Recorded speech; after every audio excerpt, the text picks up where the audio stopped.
Paolo Peterson presents The True Adventures of Junior G-Men. The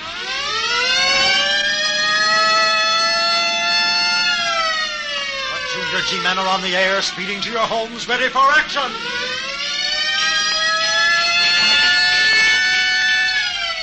Stand by. All Junior G-Men, stand by. Stand by for thrilling details of the black leather case.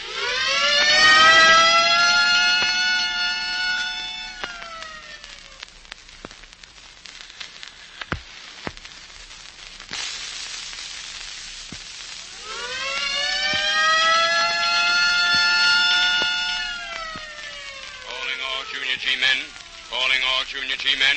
Stand by for report of Junior G-Man Jack Dean concerning... The black leather case. Report number 963 in 3 parts, as given by Operator Jack Dean of Wyndham. Part 1. Well, fellas, to begin with, my dad works for a steamship line. Early this summer, he was sent to Hawaii on business. Now, you see, school had already closed, so he took me along with him, and, well, we stayed in Hawaii for 2 whole weeks. While Dad attended to business and then started for home. Naturally, we sailed on one of the company's boats, and that's how Dad happened to know the captain. Well, you see, just as we were pulling away from the pier, some Hawaiians on the shore began to play and sing, and, oh, boy, it sounded pretty swell, too.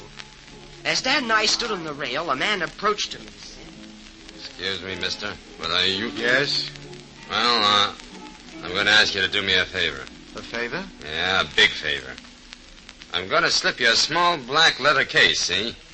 Stick it in your pocket and keep it. Keep it for me till I ask you for it. But look here, I don't know you. You gotta help me, mister. It's a matter of life and death. Well, now, wait a minute. Please, don't ask any questions. Not now. I'll explain everything when I come for the case. But you don't know where to find me. You're on the ship, ain't you? Yes, of course, but... Well, don't worry then. I'll find you. Now, here. I'm gonna slip it into your pocket and... There we are.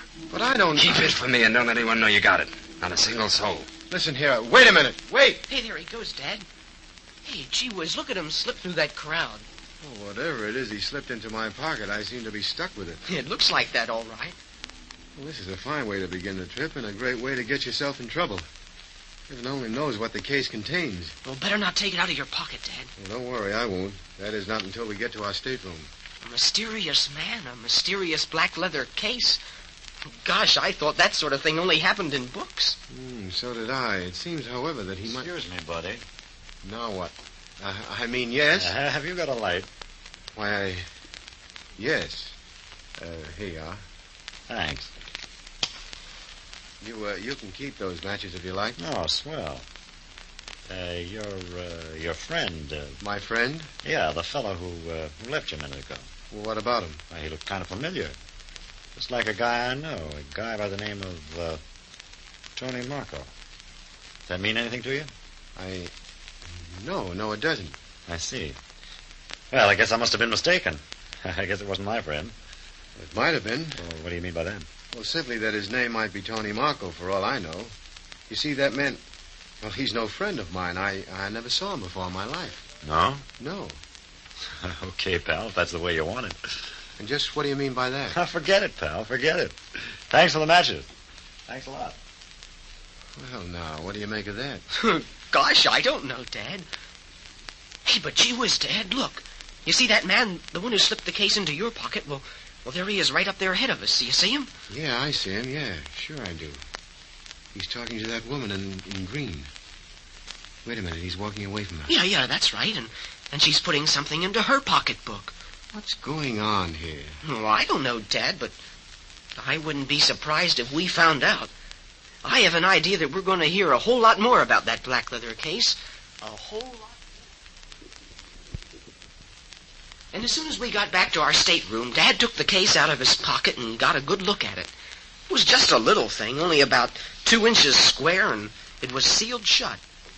Dad didn't even try to find out what was in it. He just locked it up in one of his grips and said he was going to leave it there until the owner called for it.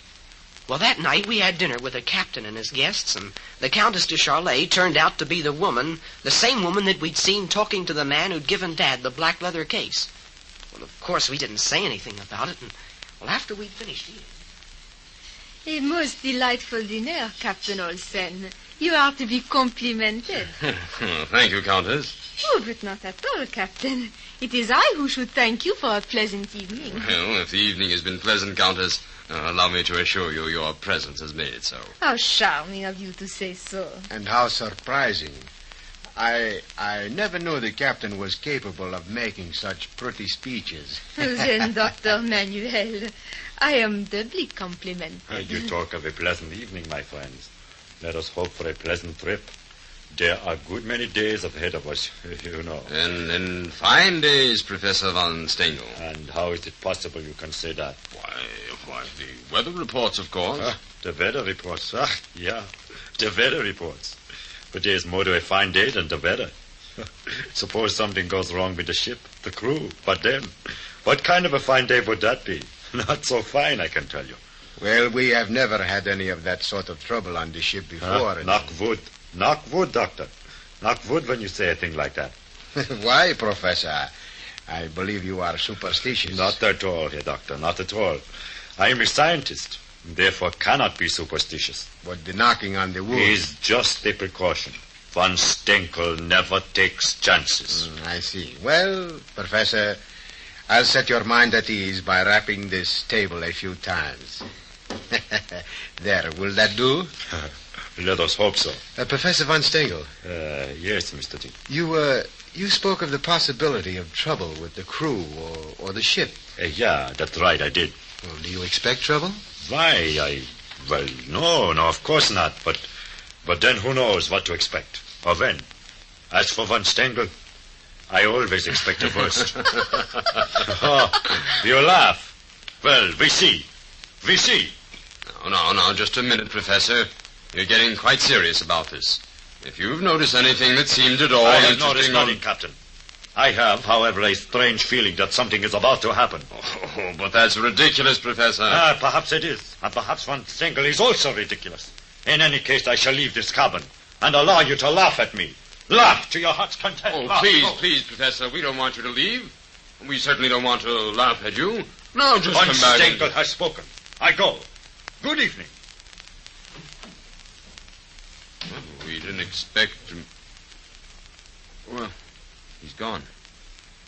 Why, what a very strange man. Yes, very strange, isn't he? Well, let's try to forget about it. Let's try to enjoy ourselves while we have a chance. Well, the next day, Captain Olson took Dad and me on a personally conducted tour of the ship. We went from stem to stern, and, it sure was plenty interesting. We went down to the furnace room and watched the stokers work. It was there that... Everything all right down here, Mr. Hughes? Yes, Captain Olson. That is, I think so. You think so? Well, now, listen, Hughes, just what does that mean? Well, Captain, there was a bit of a brawl here a few minutes ago. A brawl between whom? Joe Slovak and several of the other stokers. Well, what caused it?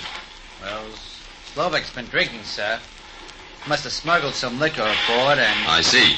Well, Hughes, call him over. Yes, sir, right away, sir. Stand close to me, son, just in case of trouble. Okay, Dad. Now, don't worry, Mr. Dean, don't worry.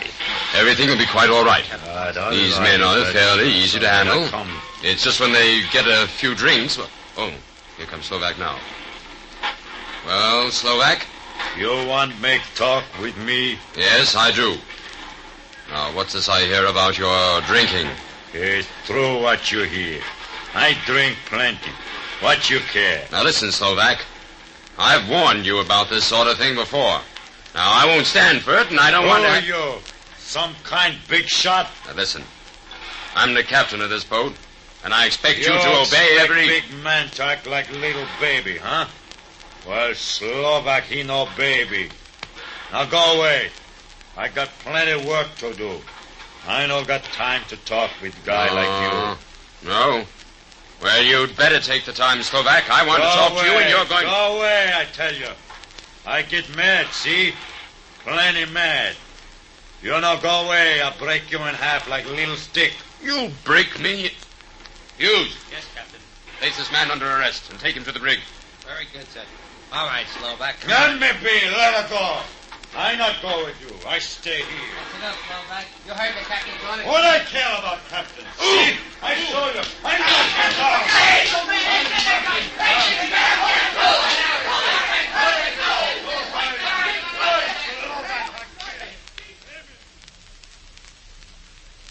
was a regular riot there for a couple of minutes, and then Slovak was finally put under control and taken to the brig.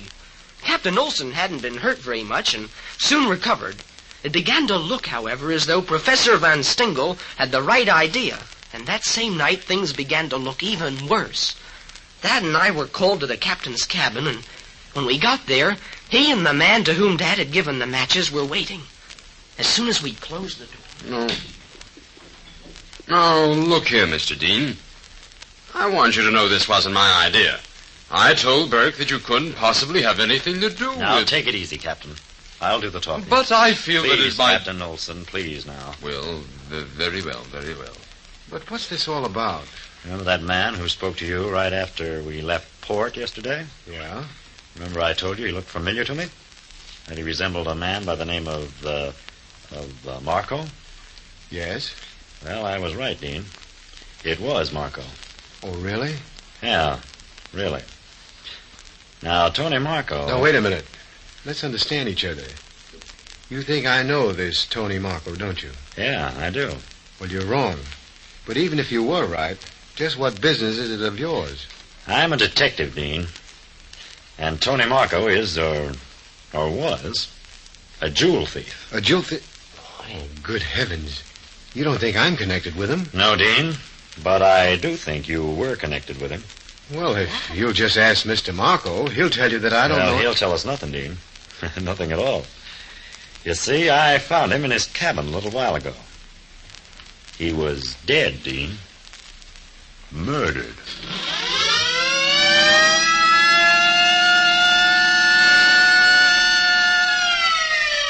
Stand by. All Junior G-men, stand by. Stand by for thrilling details concerning the next broadcast.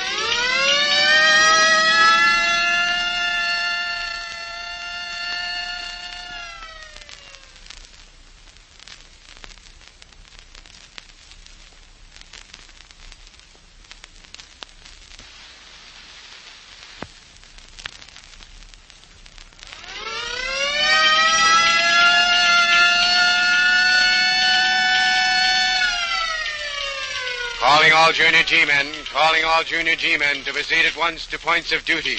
Calling Junior G-man Jack Dean to report to Director Donald Peterson at the next meeting on this station to give continued report concerning... The black leather case.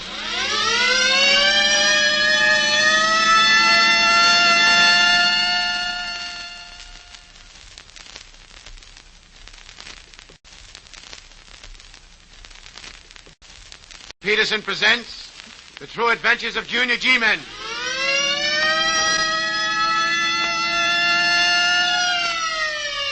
The Junior G-men are on the air, speeding to your homes, ready for action.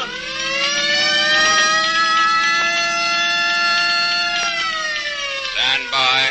All Junior G-men stand by. Stand by for thrilling details of the black leather case.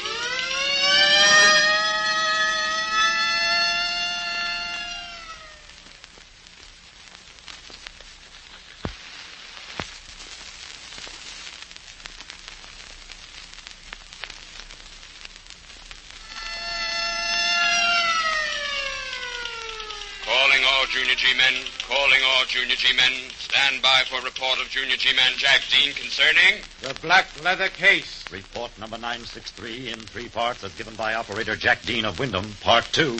Well, my dad works for a steamship company, and after school closed, we went to Hawaii on business. He took me along with him, and on the way home, as we were pulling away from the pier, a man rushed up to us, slipped Dad a small black leather case, and told him to keep it until he called for it. Well, that night, we had dinner with Captain Olson and 3 others. Dr. Manuel, the ship's doctor, Professor Van Stingel, and Countess de Charlet. Well, for some reason, the professor believed that something was going to happen, and as it turned out, he was right. The next day, while Captain Olson was down in the engine room, he got into an argument with Joe Slovak, a stoker, and it ended in a regular free-for-all with Joe Slovak winding up in the brig. That night, Dad and I were called to the captain's cabin, and when we got there, he and the man who'd questioned Dad about Tony Marco were waiting for us. As soon as we'd closed the door... Now, look here, Mr. Dean. I want you to know this wasn't my idea. I told Burke that you couldn't possibly have anything to do with this Now, whole... take it easy, Captain. I'll do the talking. But I feel Now, that it's my... Please, Captain Olson. please. Very, very well, very well. Well, what is this all about? Now, remember that man who spoke to you right after we left port yesterday? Yes? Remember I told you he looked familiar to me? That he resembled a man by the name of Marco? Yes? Well, I was right, Dean. It was Marco. Oh, really? Yeah, really.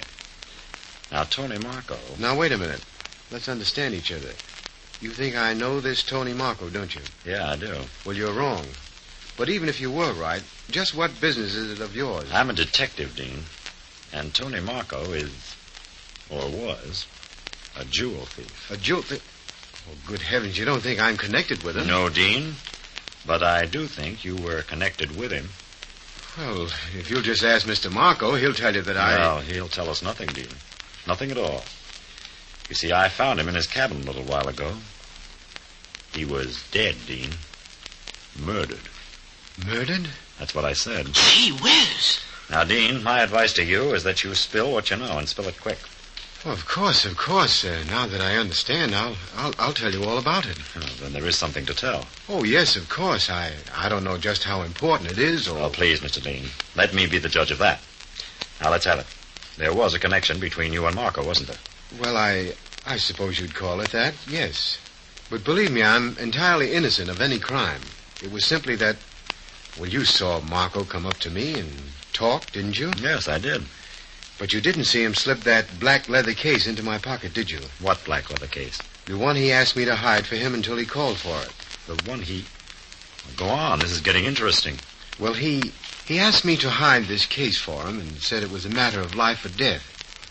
Then, almost before I could say a word, he'd slipped the case into my pocket and beat it through the crowd on deck. Mm-hmm. Then you came up and... Well, I don't have to go into that. No, of course not. Now, let's get this straight. Was the last time you saw Marco, or did you see him again? No, I didn't. He never came... Now, wait a second. Wait a second, Dad. You did see him again, and so did I. When? Well, right after Detective Burke left us. Well, don't you remember he was talking to the Countess de Cholet? Oh, he was, eh? Yes, sir. And when he left her, she put something into her pocketbook. Oh. Any idea what it was? No, sir. I see. And it might have been anything from a handkerchief to Man Mountain Dean. By the way, no reflection on your family name. Oh, no, of course not. Just take as much liberty as you like. Thanks, I will. Well, Captain Olson, that adds Countess de Charlet to the list of suspects. Good heavens, you don't think that the No, Countess... Captain, I don't think. That is, not until I can think straight. I'd like to have a little talk with the Countess, though. And with Von Stengel, too. Rather anxious to find out what gave him the funny feeling that something was about to happen. Well, he certainly was right, wasn't he? The rumpus down there in the engine room, the murder, and then... Well, gee whiz. Do you suppose anything down there could... Well, do you suppose that there could be any connection between those things? Do you suppose the fight in the engine room was deliberately started so as to draw attention away from Marco's room while they... while he was being murdered? Hey, that's a thought. It's just possible that the... Well, we'll see. We'll see. Dean. Yes? I don't suppose you opened that black leather case, did you? No, I didn't. To begin with, it was sealed. And in the second place, I didn't think it was any of my business. I just took it to my stateroom and locked it in the smallest of my grips. All right, then. We'll go down to your stateroom and have a look at that case. I have a pretty good hunch that it contains exactly what I'm looking for. And just what are you looking for? A $30,000 diamond bracelet that was stolen from a Mrs. Duval in Honolulu. Oh, gee, gosh. We had an idea that Tony Marco was the thief. And when he boarded this boat, I followed him. Probably recognized me, and realizing that he had to hide the bracelet, he passed it on to you, Dean. How kind of him. Wasn't it? Well, Captain Olson. Yes, what is it, Hughes? It's Slovak, sir. He managed to escape. From the brig? That's right, sir. Good heavens, what next? Now, look here, Burke. I'll have to organize a search for Slovak before I do anything else. The man's dangerous, It's all right. I understand perfectly. You go ahead and organize your search. In the meantime, I'll go down to Dean's stateroom and have a look at the leather case. Well, all right. But what about the Countess and Von Stengel? Well, have someone tell them to come up here to your cabin and wait until I get back. I'll question them then. All right, Burke, if that's where you want it.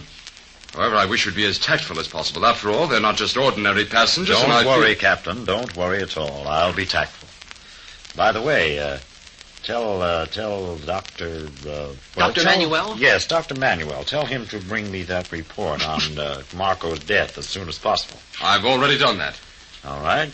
Then we can... Now, wait a second. You can sit down again, Dean. I want to get these notes organized before I do anything else. I've got a lot of information here that won't mean a thing unless I straighten it out. It won't take long. And the search for Slovak was well underway before Dad and Detective Burke and I left Captain Olson alone in his cabin and started for the stateroom. When we finally arrived there... There, now, if you'll just step this way, please. Yeah, thanks. It'll be a pleasure. Now, that little grip I mentioned is right over here under the... Oh, say, wait a minute. What's the matter? Well, that's funny. What's funny? Well, take a look at this grip. Good grief. Slashed to ribbons. Holy... Whole side has been cut out. Look at that. Well, someone's been in here. You're telling me. Well, hurry. Open it up and see if that case is gone. Yeah. Oh, it must be gone. What other reason could they possibly... Well, open it up, man. Open it up. We've got to make sure. Now, open it. Okay. Well, let me see. I think it's the small key. Yeah, this is the one. Well, use it, will you? And try to hurry, man. All right, wait. Here we are. Now, if the case is still in here, it should be right about... But it's not here, Burke. It's gone. Gone. Now, that's just swell. That's just dandy. That means we can start all over again. Someone else knew about that bracelet and was willing to commit any kind of a crime to get a hold of it. In other words, you believe that Marco was murdered by the same person who took the case from Dad's grip? Of course I do. Well, gee whiz, that ought to help a lot. How? Well, that means that whoever was after the case believed it was in Marco's possession and only found out that Dad had it after the murder had been committed. Now, wait a minute, my boy. You've forgotten one mighty important thing. And what's that? Suppose Marco was an accomplice on board, and suppose he told that accomplice that he had given the case to your dad to keep for him. Oh, but gee whiz, I don't understand why Now, wait. Let me finish. And I'll show you how it all works out. Marco's pal, or accomplice, wants that case and whatever it is in it all to himself. So he decides to get rid of Marco and then rob your dad. There you are. That's simple enough, isn't it? Oh, gosh, yes. Now that you've explained that's one explanation. There are plenty of others. That's why it doesn't pay to jump at conclusions. You've got to be sure every step of the way. Why, if I'd want to trump up a case against your dad, I could do it without any trouble at all. As it is, I'm almost entirely sure that your dad is entirely innocent. Well, thanks a lot, Burke. That's very reassuring. But look, Detective Burke, if there are so many possibilities, how are you ever going to get down to the right down to the bottom of it? Hell, don't you worry about that. We'll get to the bottom of it, all right. And when we do, everything will fall right into place. Well, I hope you're right, Burke. As far as I'm concerned, the whole thing looks pretty hopeless. Well, and that's a very good sign. That's usually when things start breaking. And while you're waiting for things to break? Well, we'll go to the captain's cabin and question our friends, the Countess and Professor von Stengel. Well, if you don't mind my saying so, Burke, I think you're not going to meet with very much success. Yeah, well, it won't do any harm to try. Besides, I can't help thinking about the missing Mr. Slovak. Just possible that we may be able to try it. When we got back to the captain's cabin, we found the Countess, Dr. Manuel, and Professor von Stengel waiting for us. However, the captain wasn't around. Where's Captain Olson? I'm sure I do not know, Burke. He wasn't around when I came in. I was the first to arrive. I see. He might be supervising the search for Slovak. Then he hasn't been found yet. No, he hasn't. Funny, too. I understand they've practically turned the ship inside out. Yeah. Or just cannot locate him. He'll turn up before long, unless I miss my guess. But let's get down to the business at hand. I'll begin with you, Countess. With me, monsieur? Yeah. But, monsieur, I know nothing about this terrible business. Nothing at all. I suppose you never met Mr. Tony Marco. Oh, no, monsieur. I have never met this person, Tony Marco. Then how do you explain the fact that you were talking to him yesterday?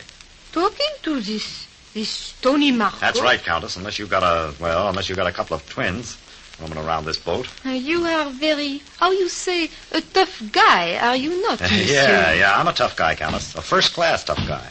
What's that? What's what? That noise. What is it? There it is again. Yeah. Seems to... Now, wait a minute. See that closet over there?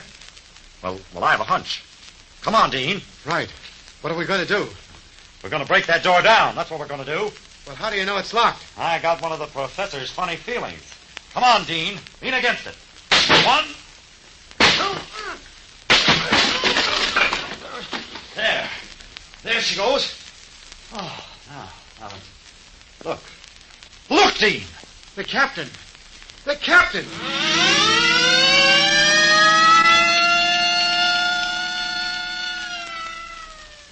Stand by. All Junior G-men, stand by. Stand by for thrilling details concerning the next broadcast.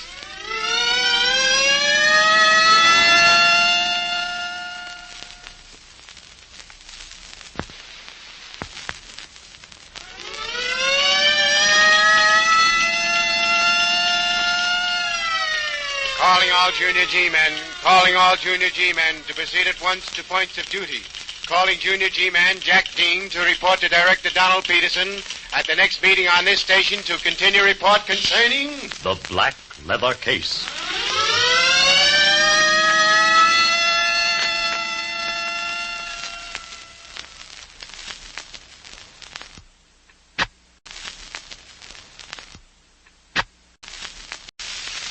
Donald Peterson presents The True Adventures of Junior G-men.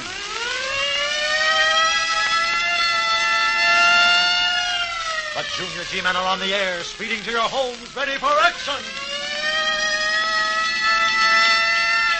Stand by. All Junior G-men stand by. Stand by for thrilling details of the leather case.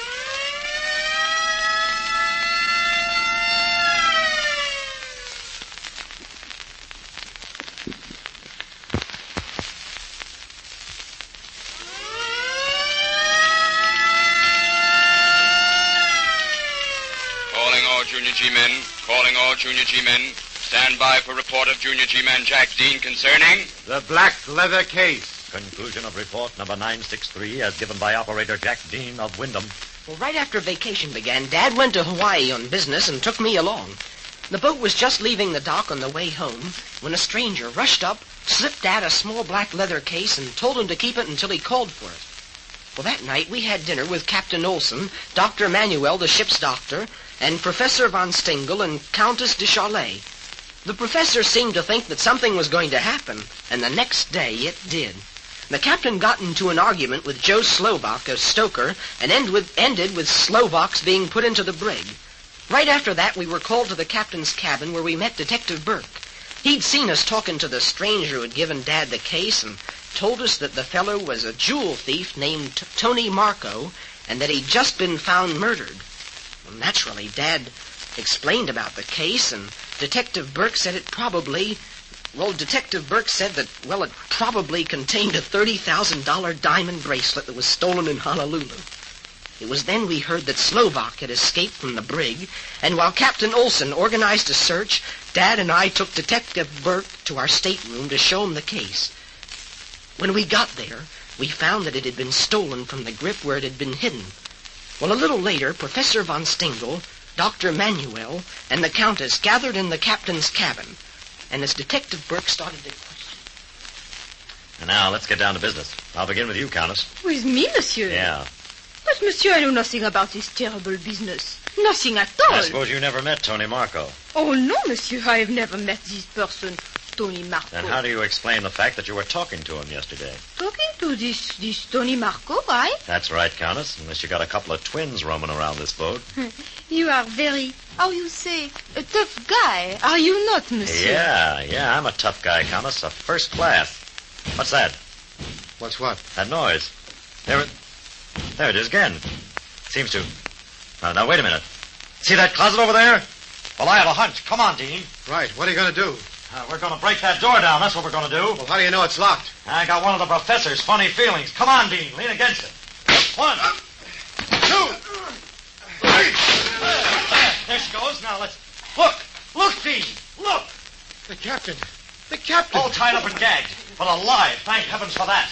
Dr. Manuel. Yes, Burke, what is it? Come on over here, and I'll drag the Sure captain thing. out. Put him over here on the sofa while we loosen those ropes and that gag. Come on, give us a hand, will you? Just lift him up and... Well, as soon as the ropes and the gag had been loosened, the captain complained about his left arm. He said it was causing him a lot of pain, and while Dr. Manuel examined it... Well, Captain, suppose you tell us what happened.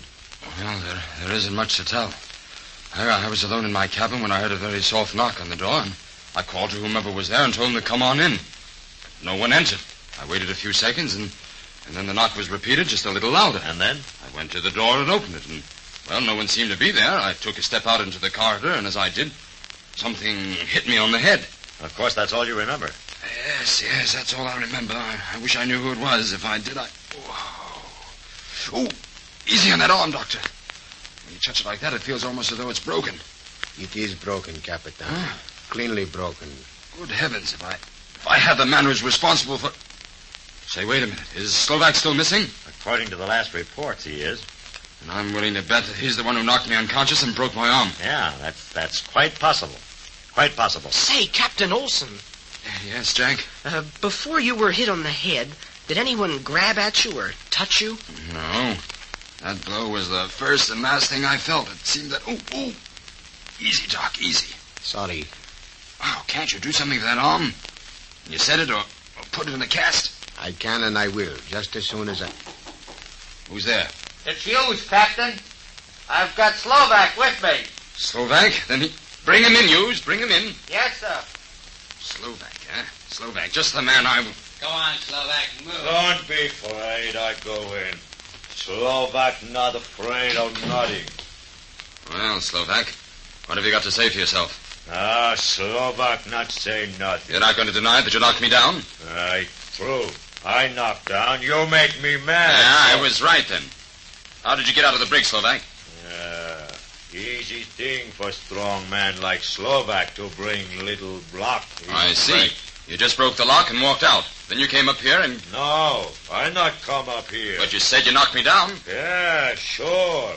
In furnace room. You make me plenty but mad. But the second time you knocked me down. The time you knocked me down, no second time. When Slovak knocks man down, once is plenty. Oh, I see.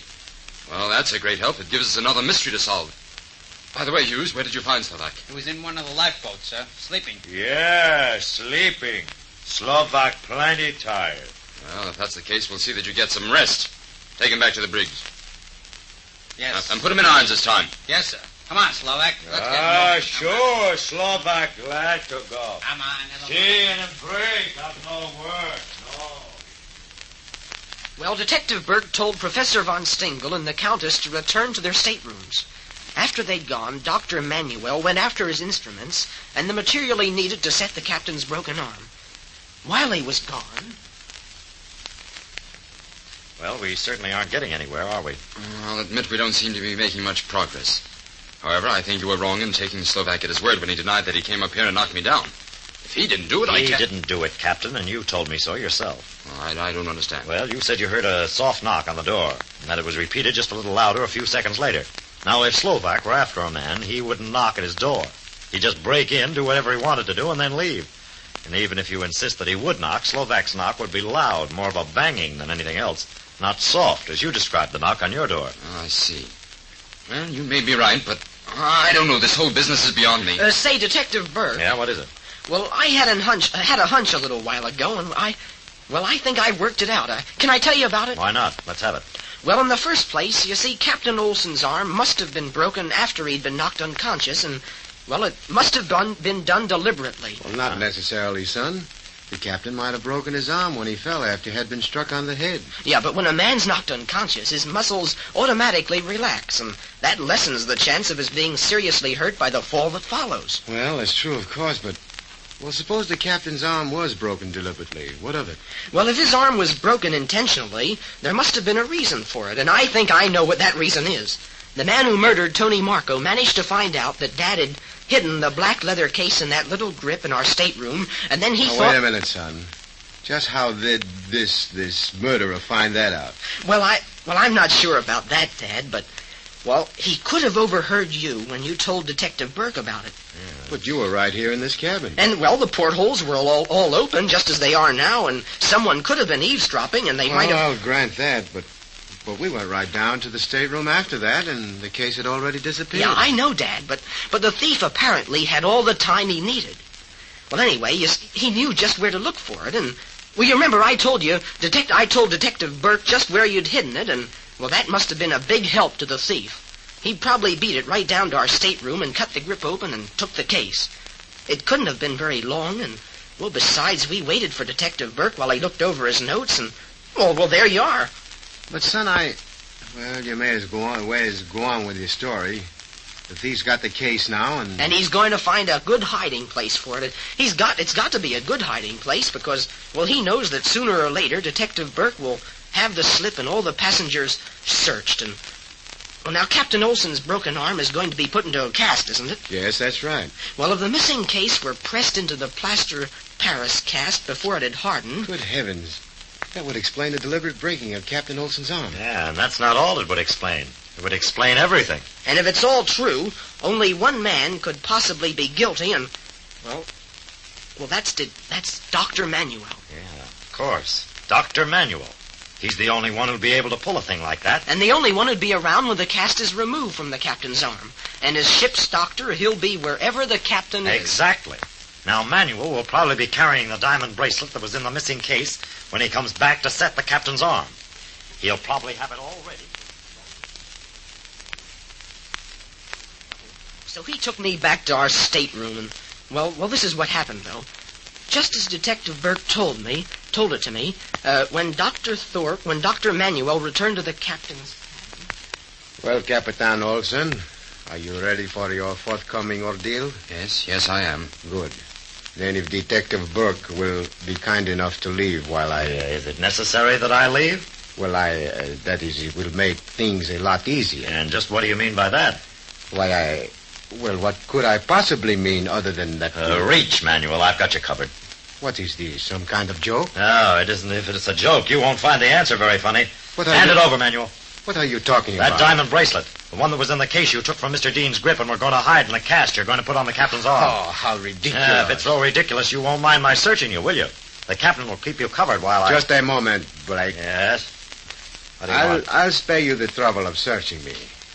Here is the bracelet. Oh, thank you, Dr. Manuel. Thank you.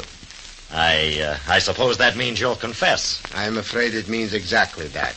I seem to have no other alternative. You killed Tony Marco. Yes, because I thought he still had the bracelet. You see, just as we left port, I happened to pass his stateroom. I looked through one of the portholes and saw him putting that bracelet into the case he later gave to Mr. Dean. I made up my mind right then and there that I'd steal it as soon as I had the chance. Unfortunately, Marco discovered me as I was going through his things, and I was forced to dispose of him. Later, I overheard Mr. Dean telling you that he had the case I was looking for, and I immediately went down to his stateroom And that was the end of the mystery. As for Dr. Manuel, well, I've an idea you know what's happened to him. At any rate, he paid the price for his crime, and it was a lot more than that bracelet was worth. Stand by. All Junior G-men, stand by. Stand by for thrilling details concerning the next broadcast.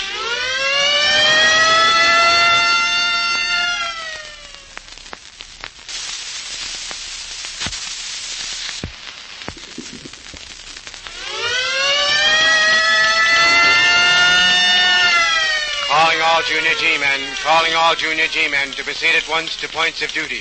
Calling Junior G-man Tom Ryan to report to Director Donald Peterson at the next meeting on this station to give report concerning...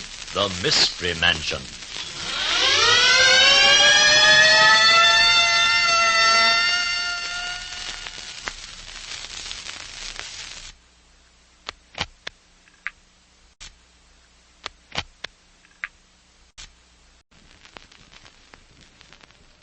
Donald Peterson presents the true adventures of Junior G-men. The Junior G-men are on the air, speeding to your homes, ready for action. Stand by. All Junior G-men, stand by. Stand by for the thrilling details of the secret of the locked room.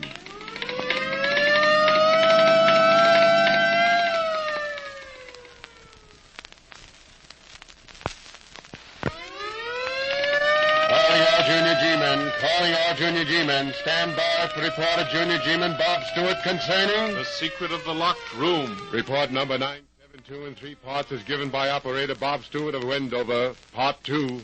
Now, my dad is a lawyer and has as a client a Miss Martha Van Cleef, who lives about 30 miles from Wendover with her nephew Paul and an old butler named Graves. Well, several weeks ago, Paul Van Cleef came into the office and asked Dad to ride out to see his aunt because he was worried about her. He seemed to think that she was, well, as he put it, imagining things. Mainly that the house was haunted. Dad agreed to make the trip and took me along with him. On the way, he told me that Henry Van Cleef, Paul's father, hadn't been very ambitious. He preferred staying around the house and playing his violin to working, and had finally been disinherited because of his laziness.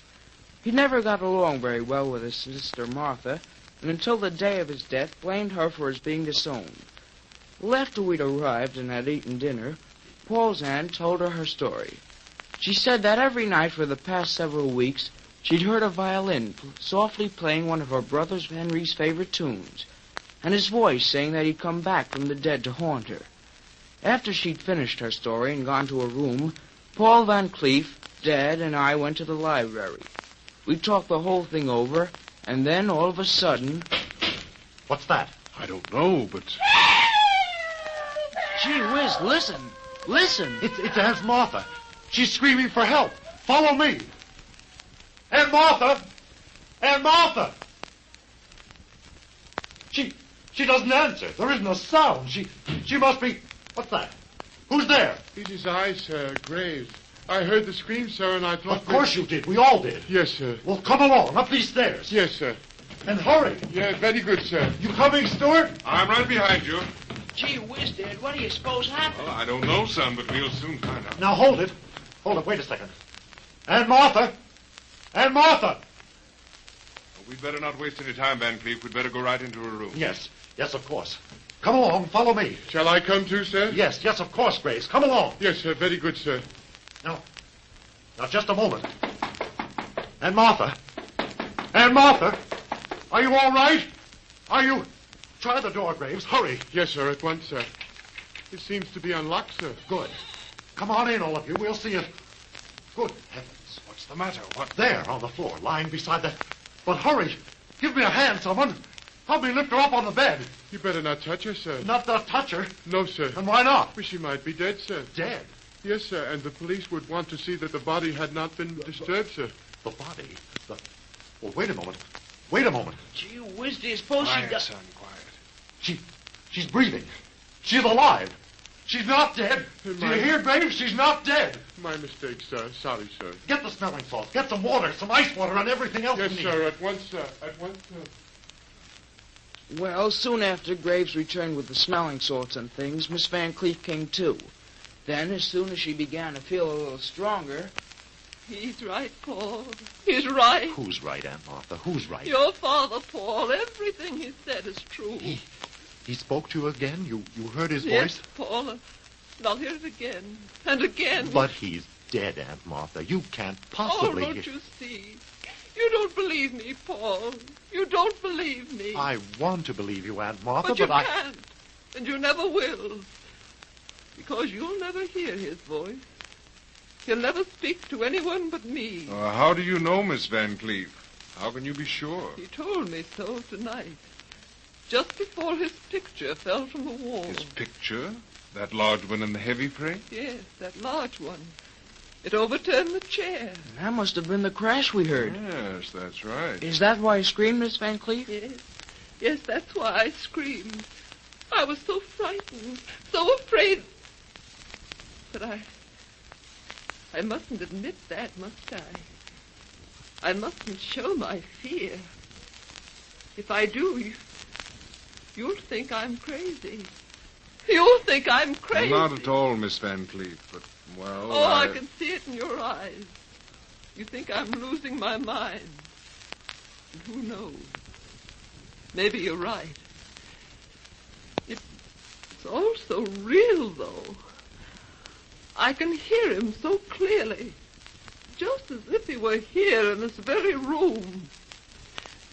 And that tune he plays on the violin, it's always the same, always the same. Tonight again, I just turned out the lights and was sitting in that chair, there by the window. The moon seemed so bright, and then suddenly, as it passed beneath the clouds... music again. Same old tune. Same old tune. Oh, Henry. Henry, why are you doing this to me? Why and how long is it to go on? How long? Am I never again to know a moment's peace, a night of... Stop. Oh, the laugh again. His laugh. We meet again, dear sister. We meet again. Yes. Yes, Henry, we meet again. Oh, Henry, wherever you are, I beg you. You've lost your mind, dear sister. Amusing, isn't it? Very amusing. Oh, Henry, if only you'd listen. You're beginning to doubt yourself, are you not, dear sister? You're beginning to doubt yourself. Yes, yes, I am. I'm beginning to... You think it's strange, do you not, that no one else has ever heard my voice? That to you alone that privilege has been given. Yes, yes, I think it's... Well, rest assured, dear sister, no one else shall ever hear me. Only you. Only you. Oh, please, please, Henry, if only you come... Farewell, dear sister, until we meet again. Until we meet again. Wait. The music again. The same old tune again and again. The same old tune. And you still haven't seen him? He's never appeared to you? Never. Gee whiz. It sure is funny, all right. Yes, very. Look here, Van Cleve. Yes, Mr. Stewart.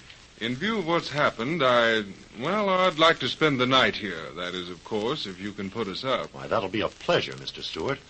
And you have no idea what a relief it'll be to have someone else in the house. Graves. Yes, sir? You'll prepare the guest room in the west wing. Very good, sir. Immediately, sir.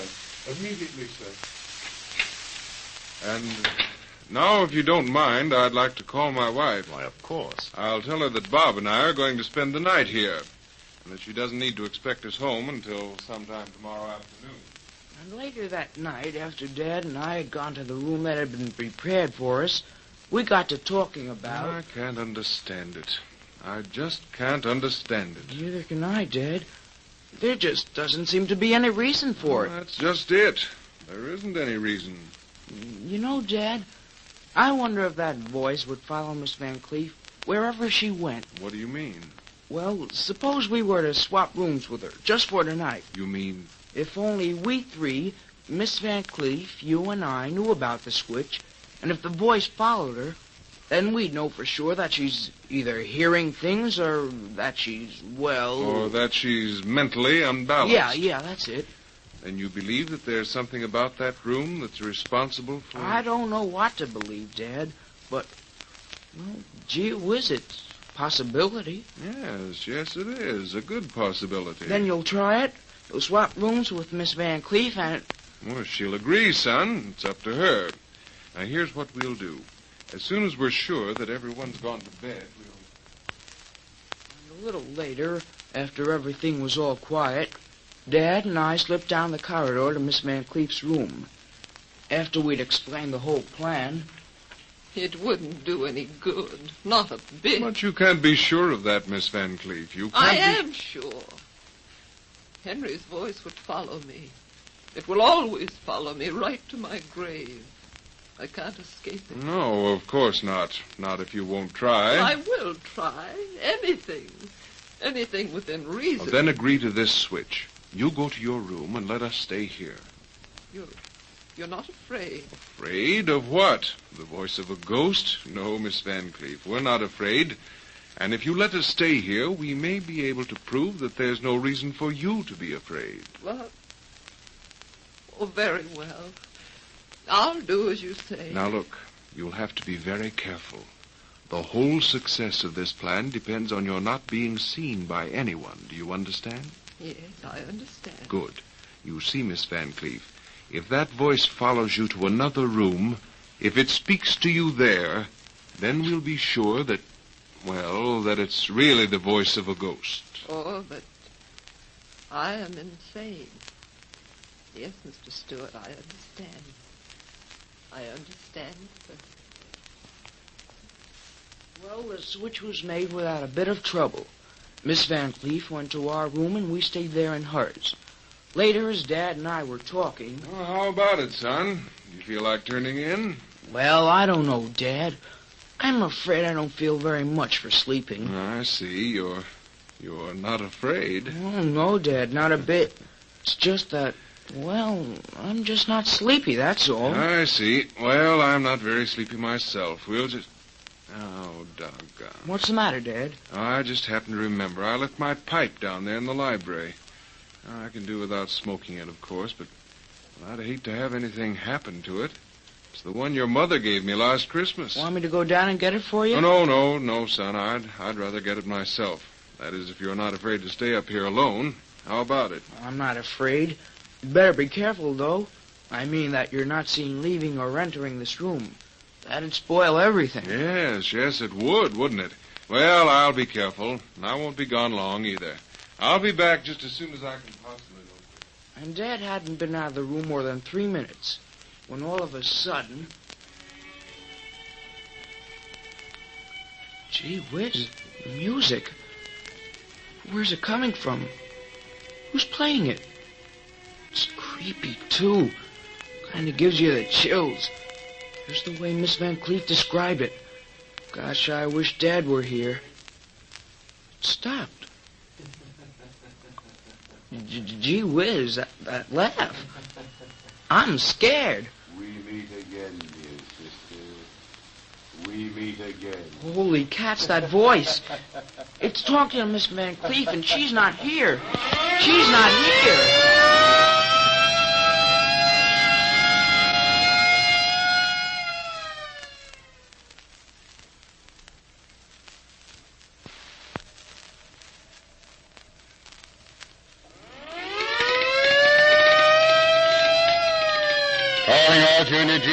Calling all Junior G-men to report at once to points of duty.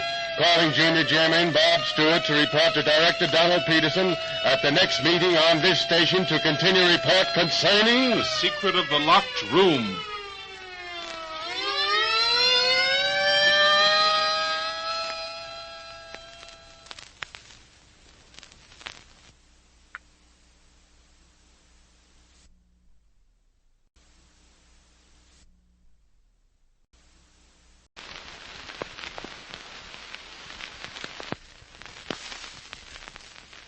Donald Peterson presents the true adventures of Junior G-men.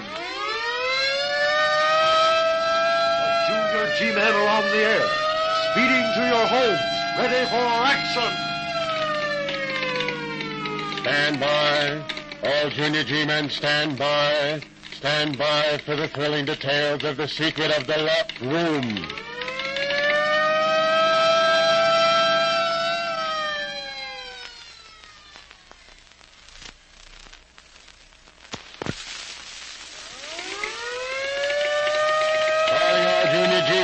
Calling all Junior G-men, stand by for report of Junior G-man Bob Stewart concerning... The secret of the locked room. Conclusion of report number 972 is given by Operator Bob Stewart of Wendover.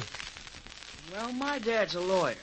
And some time ago, he and I visited one of his clients, a Miss Martha Van Cleef. She insisted that the house in which she lived with her nephew Paul and an old butler named Graves was haunted by the ghost of her dead brother Henry, Paul's father. Miss Van Cleef told us that she had heard a violin softly playing a tune that her brother Henry had always played while he was alive, and his voice saying that he'd come back from the grave to haunt her. Dad and I decided to spend the night there, and we hit on the idea of changing places with Miss Van Cleef to find out whether or not the voice would follow her. After the switch was made, Dad went down to the library to get his pipe, and while he was gone... Gee whiz, music. Where's it coming from? Who's playing it? It's creepy, too. Kind of gives you the chills, just the way Miss Van Cleef described it. Gosh, I wish Dad were here. It stopped. Gee whiz, that laugh. I'm scared. We meet again, dear sister. We meet again. Holy cats, that voice. It's talking to Miss Van Cleef, and she's not here. She's not I here. think you've lost your mind, dear sister. Amusing, isn't it? Very amusing. Then she wasn't imagining things. She hasn't lost her You're mind. beginning to doubt yourself, are you not, dear sister? You're beginning to doubt yourself. She isn't crazy. She really heard a voice. You think it's strange, do you not? That no one else has never heard my voice. That to you alone has that privilege been given. Voice of a ghost. But gosh, it can't be. It just Well, can't. rest assured, dear sister, no one else shall ever hear my voice. Only you. Only you. It seems to be coming from over there. Farewell, dear sister, until we meet again. Until we meet again. It's all a trick. That's what it is. Deliberate trick to drive Miss Van Cleef crazy. Who's behind it? Who's behind it? Well, a couple of minutes later, Dad came back to the room. And after I told him what had happened... And you believe that someone is deliberately trying to drive Miss Van Cleef crazy? But who? Miss Van Cleef hasn't another relative in the world but her nephew, Paul. Paul? If she were proven insane, incompetent, he'd be given absolute control over the entire estate. Oh, but it's too ridiculous. It can't be. How about the Graves, the butler? Oh, but you told me that it didn't sound like Graves' voice. In fact, you said you didn't recognize it at all. That means there must be someone else in this house. Someone we haven't seen. Yes, but suppose that voice doesn't belong to anyone in this house. Supposing it isn't a voice at all. You mean that... Suppose it isn't a living voice. Oh, good heavens, son, you don't mean... Remember, Dad, I told you that the voice seemed kind of mechanical, and that it seemed to be coming from someplace behind the wall, over there where the picture of Miss Van Cleef's brother used to hang? That's just it. There's probably someone in the next room. There can't be, Dad. There couldn't have been. If there had been someone in that room, he'd have overheard us talking. He would have known about the switch. In that case, I would have never heard the voice. He wouldn't have spoken, not to me, Dad. Well, no, I suppose not, and yet But look here, you seem to have something in mind, some kind of a solution. Let's have it. Well, just suppose there's some kind of a record, a phonograph record. One that's been especially prepared for exactly this purpose. And there'd be more than one dead. There'd be several. One for each time the voice was heard by Miss Van Cleef. Yes, that's true, of course. There'd have to be a phonograph, too, and someone to operate it. You haven't forgotten that, have you? No, Dad, I haven't. Now, if I'm right about these records, there's probably a phonograph set up against the wall of the next room, and I wouldn't be surprised if it were located almost directly back of that spot where the picture used to hang. Now, that wouldn't surprise me either, Bob. And it would explain the picture's falling. The sound vibration would gradually loosen the nail or whatever held that picture up, and then finally... but that's beside the point. Go on, son. What about the operation of this phonograph? How do you explain that? Well, as long as we're figuring that there couldn't have been anyone in that room, we've got to take it for granted that the machine, if there is one, is operated by a switch, an electric switch. An electric switch that would start the machine, stop it automatically, and then move the arm back to its original position. Yeah. Yes, it could be done. In fact, I've seen it done. There are machines just like that. Sure there are. But the switch, Dad. If only we knew where it was. The switch. But of course, now I understand. What, Dad? What? When I went down to the library a while ago, I fumbled around in the dark trying to find the light switch. I found a little button, pushed it, but nothing happened. That is, the lights didn't go on. At the moment, I thought it might be a means of ringing for the butler, but when he didn't show up, I just forgot all about it. I'll bet it's the switch we're after, Dad. I'll just bet it is. And it points the finger right at Paul Van Cleef. He could have thrown that switch while we were talking to him in there in the library, just before his Aunt Martha screamed. Yes, I know, and yet it seems almost unbelievable. But look here. We've got to test this theory of ours just to make sure it's foolproof. Now, here's what we'll do. I'll sneak down the hall. Well, Dad left me there in that room. And then a few minutes later returned with Miss Martha Van Cleef. After he'd closed the door... Now, don't be frightened, Miss Van Cleef. Everything's going to be all right in a little while. I hope so. I hope so. Tell me, that room next to this one, what's it used for? Why, nothing. Nothing at all. It's just a guest room. And then why is it locked? Locked? But I didn't know it was locked. Well, it is. I tried the knob on my way down the hall, and it's locked all right. I suppose you have the key. Why, no, I haven't. I gave the only duplicate to Graves when he lost his. I see. I suppose Graves knew that yours was the only duplicate key to that room, didn't he? Yes, he did. He promised to have another made, though, and, well, I suppose it must have slipped his mind. Yes. Yes, I suppose it must have. Well, at any rate, Graves has the only key to that room in existence. Is that right? Yes, it is. Gee whiz, Dad. Then Graves must be the one... Quiet, son, quiet. What's the matter, Mr. Stewart? What's the matter? Nothing, Miss Van Cleef. Nothing at all. We've merely been trying to solve this mystery, and I think we've succeeded. Now, I want you to stay here in this room with Bob. I have an idea you're going to hear that voice again. Henry's voice? Well, a voice that sounds like Henry's. Now, you mustn't be frightened either, because there's no longer any reason for you to be. I don't understand. Won't you explain? When I come back, after we've found out whether or not our little experiment was successful. Well, Dad left us and went to the library, pushed the little button. Oh, but wait a second. Here's what happened upstairs. Miss Van Cleef and I were just sitting there waiting for something to happen. And then, all of a sudden...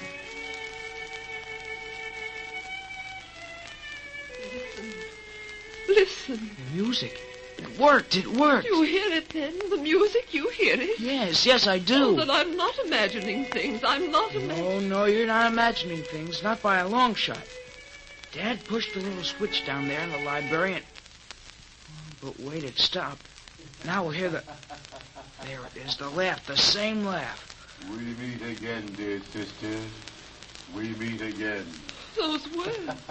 The very same words I heard earlier this evening. I think you've lost your mind, dear sister. The record hasn't been changed. It hasn't been changed. Amusing, isn't it? Very amusing. And when Dad returned, he explained the whole thing to Miss Van Cleef and insisted that she allow him to send for the police immediately. It was just about half an hour later that two detectives arrived, and naturally their arrival awakened Graves and Paul Van Cleef. In the meantime, Dad told the whole story to the detectives, and they immediately checked on it. Then, after Graves and Miss Van Cleef's nephew came to her room, one of the detectives went down to the library, pushed the button, and started the record playing. As it neared its finished...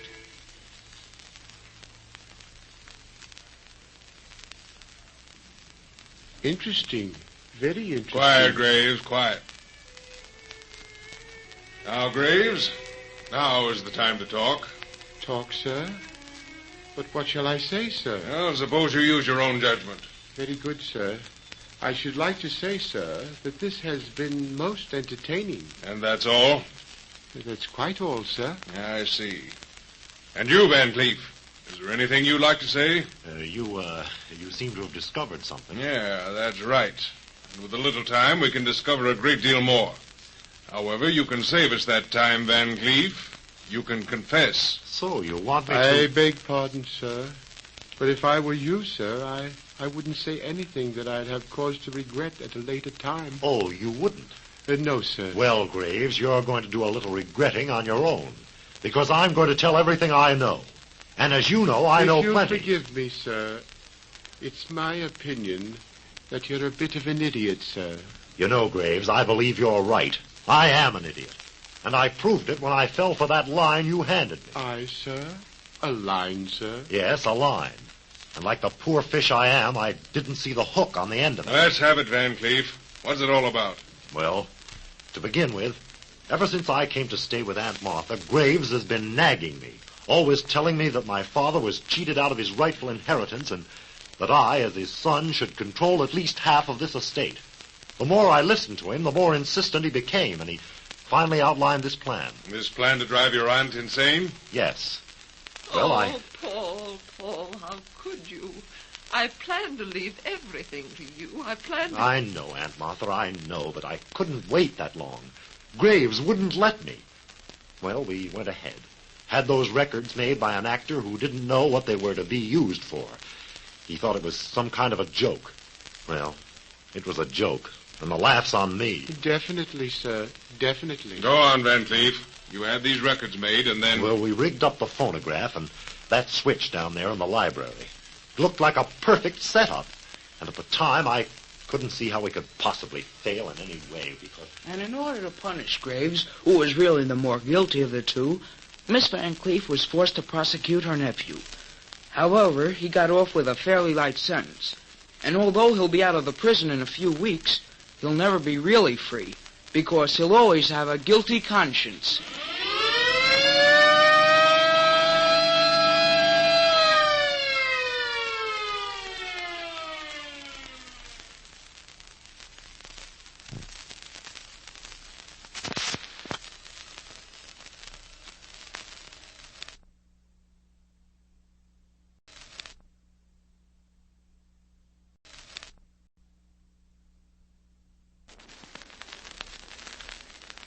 Donald Peterson presents The True Adventures of Junior G-Men. The Junior G-Men are on the air, speeding to your home, ready for action. Stand by. All Junior G-Men, stand by. Stand by for the thrilling details of the footprint that solved a crime.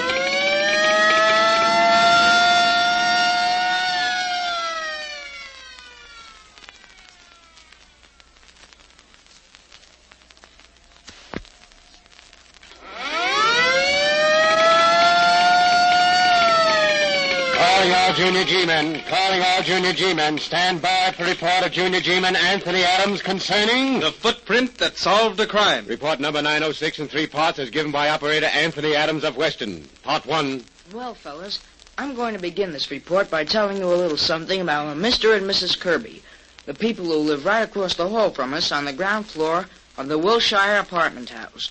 They only moved in a short time ago, and right off the bat the other tenants began to whisper about them.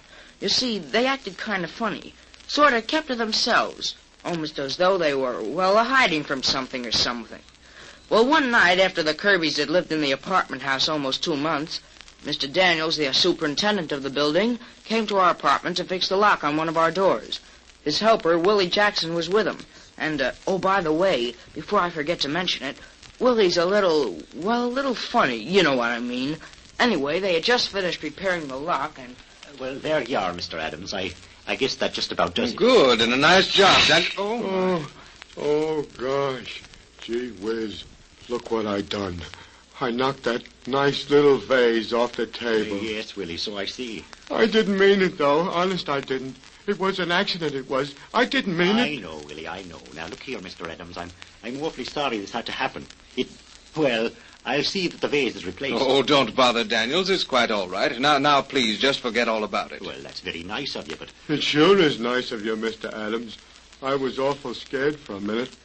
I was afraid you might hit me, like Mr. Kirby did. Mr. Kirby? The man across the hall? He hit you? Yeah, and awful hard, too. He knocked me right against the door.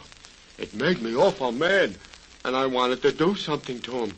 But I thought I'd better wait. Why did he hit you, Willie? Well, I broke one of the mirrors in his apartment, and he said that was the most awful kind of luck. Well, it was hard luck for me, all right. I still got a bump on the back of my head where I hit it against the door. Oh, I see. Did you know about this, Daniels? Yes, and I spoke to Mr. Kirby about it, too. He apologized for losing his temper. Well, that's something, I suppose. That's a great deal from a man like Kirby. But look here, Mr. Adams.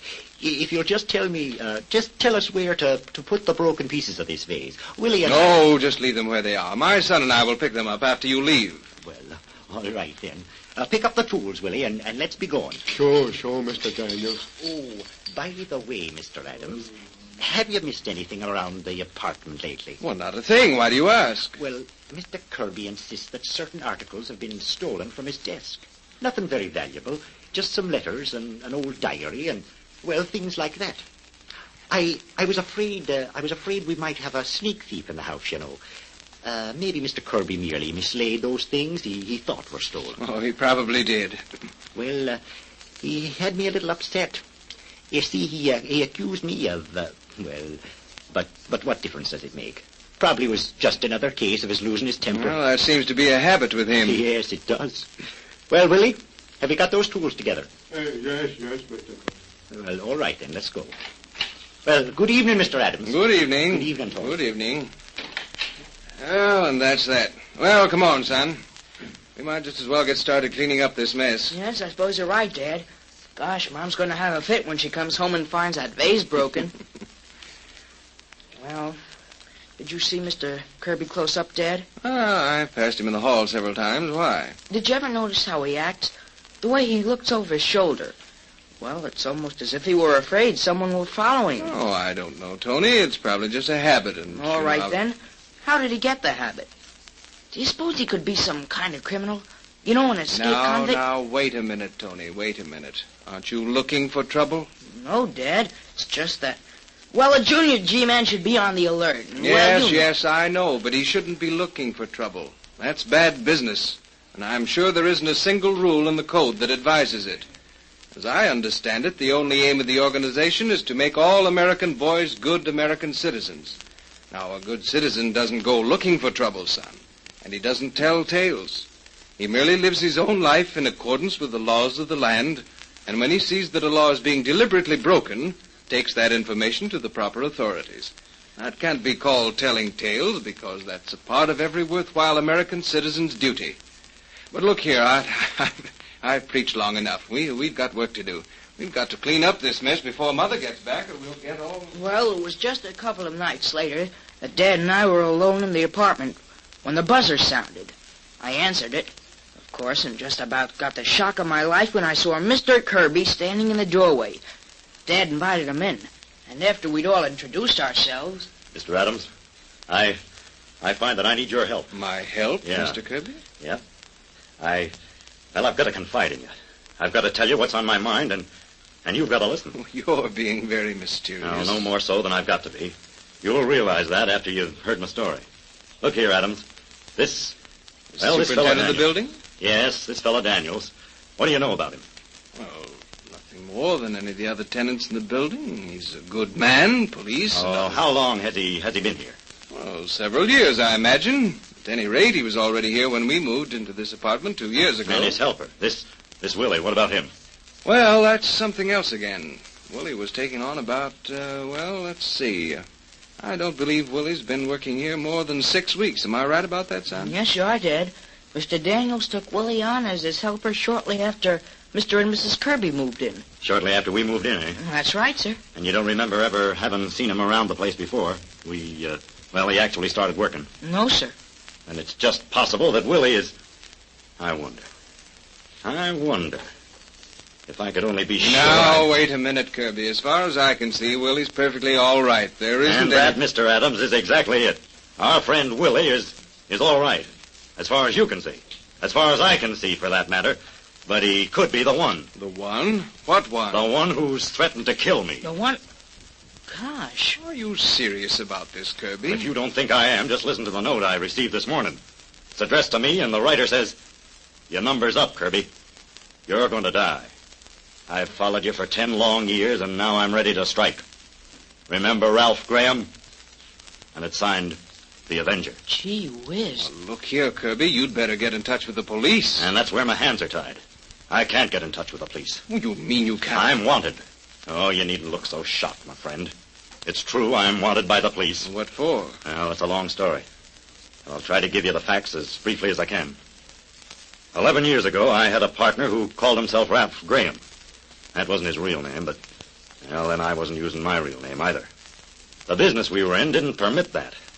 You see, well, we were selling bonds. Worthless bonds. Exactly, and doing very well, too. However, the police caught up with us, and I was forced to leave the country. Well, for my health. And your partner, this Ralph Graham? Was arrested, tried, and convicted. He died 2 years later. In prison? Yeah, in prison. And this letter? Obviously written by someone who knew Ralph Graham. A relative, perhaps.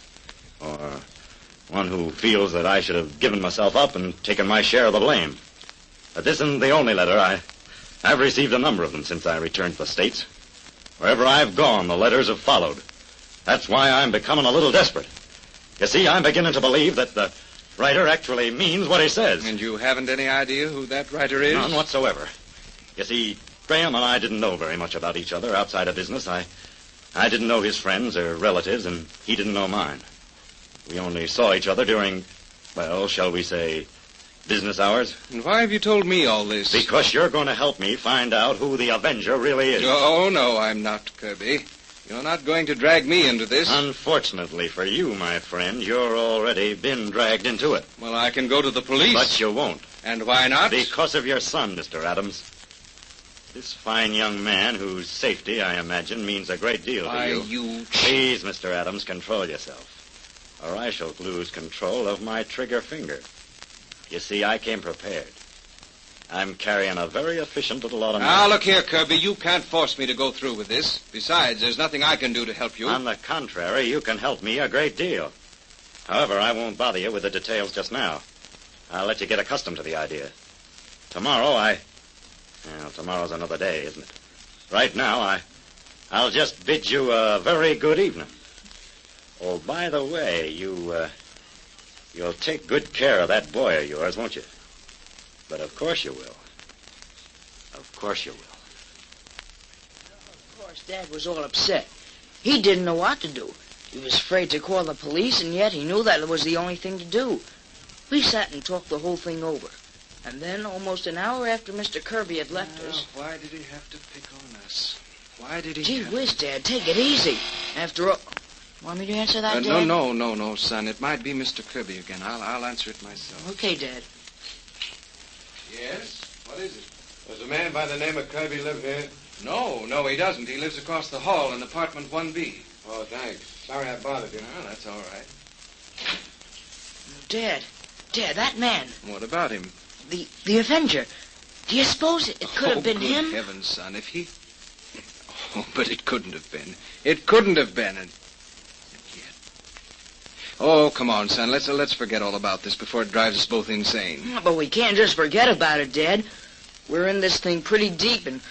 Well, gosh, we just got to get out, you know. But how? Seems to me that Kirby has us pretty well sewed up. I get in touch with the police. You've got to get in touch with the police, Dad. You've got to. It's the only way. Well, now what? Gee, Dad, if it's that man again... Now, easy, son, easy. I'm going to open the door. Well, what... Why, Mrs. Kirby. Yes, I'm Mrs. Kirby. Oh, Mr. Adams, something terrible has happened. What's happened? My husband is...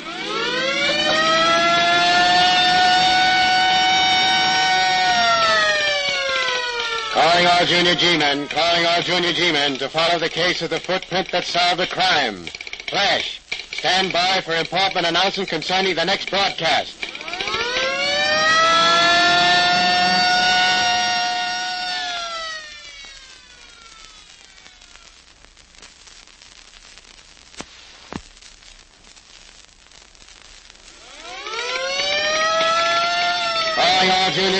Calling all Junior G-men to proceed at once to points of duty. Calling Junior G-man Anthony Adams to report to Director Donald Peterson at the next meeting on this station to continue report concerning... The footprint that solved a crime.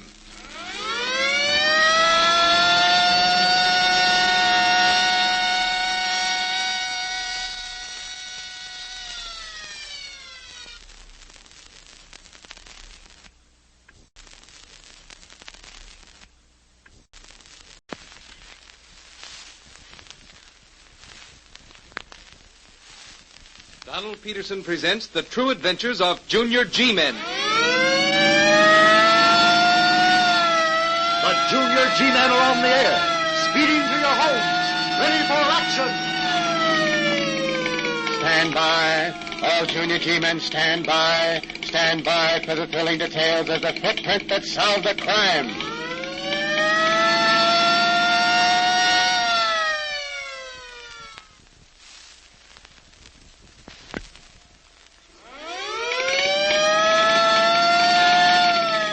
all Junior G-men. Calling all Junior G-men. Stand by for report of Junior G-man Anthony Adams concerning... The footprint that solved the crime. Report number 906 in 3 parts as given by operator Anthony Adams of Weston. Part 2. Well, last time I told you about the Kirbys, the people who live in a ground floor apartment right across the hall from us. They'd only lived there 2 months, but in that time Mr. Kirby managed to get himself pretty well disliked. He had made several complaints to Mr. Daniels, the superintendent, and practically accused him of stealing some old letters in a diary that had disappeared from the Kirby apartment. Then one time when Willie Jackson, the superintendent's assistant, who's a little funny, accidentally broke a mirror, Mr. Kirby hit him and knocked him out.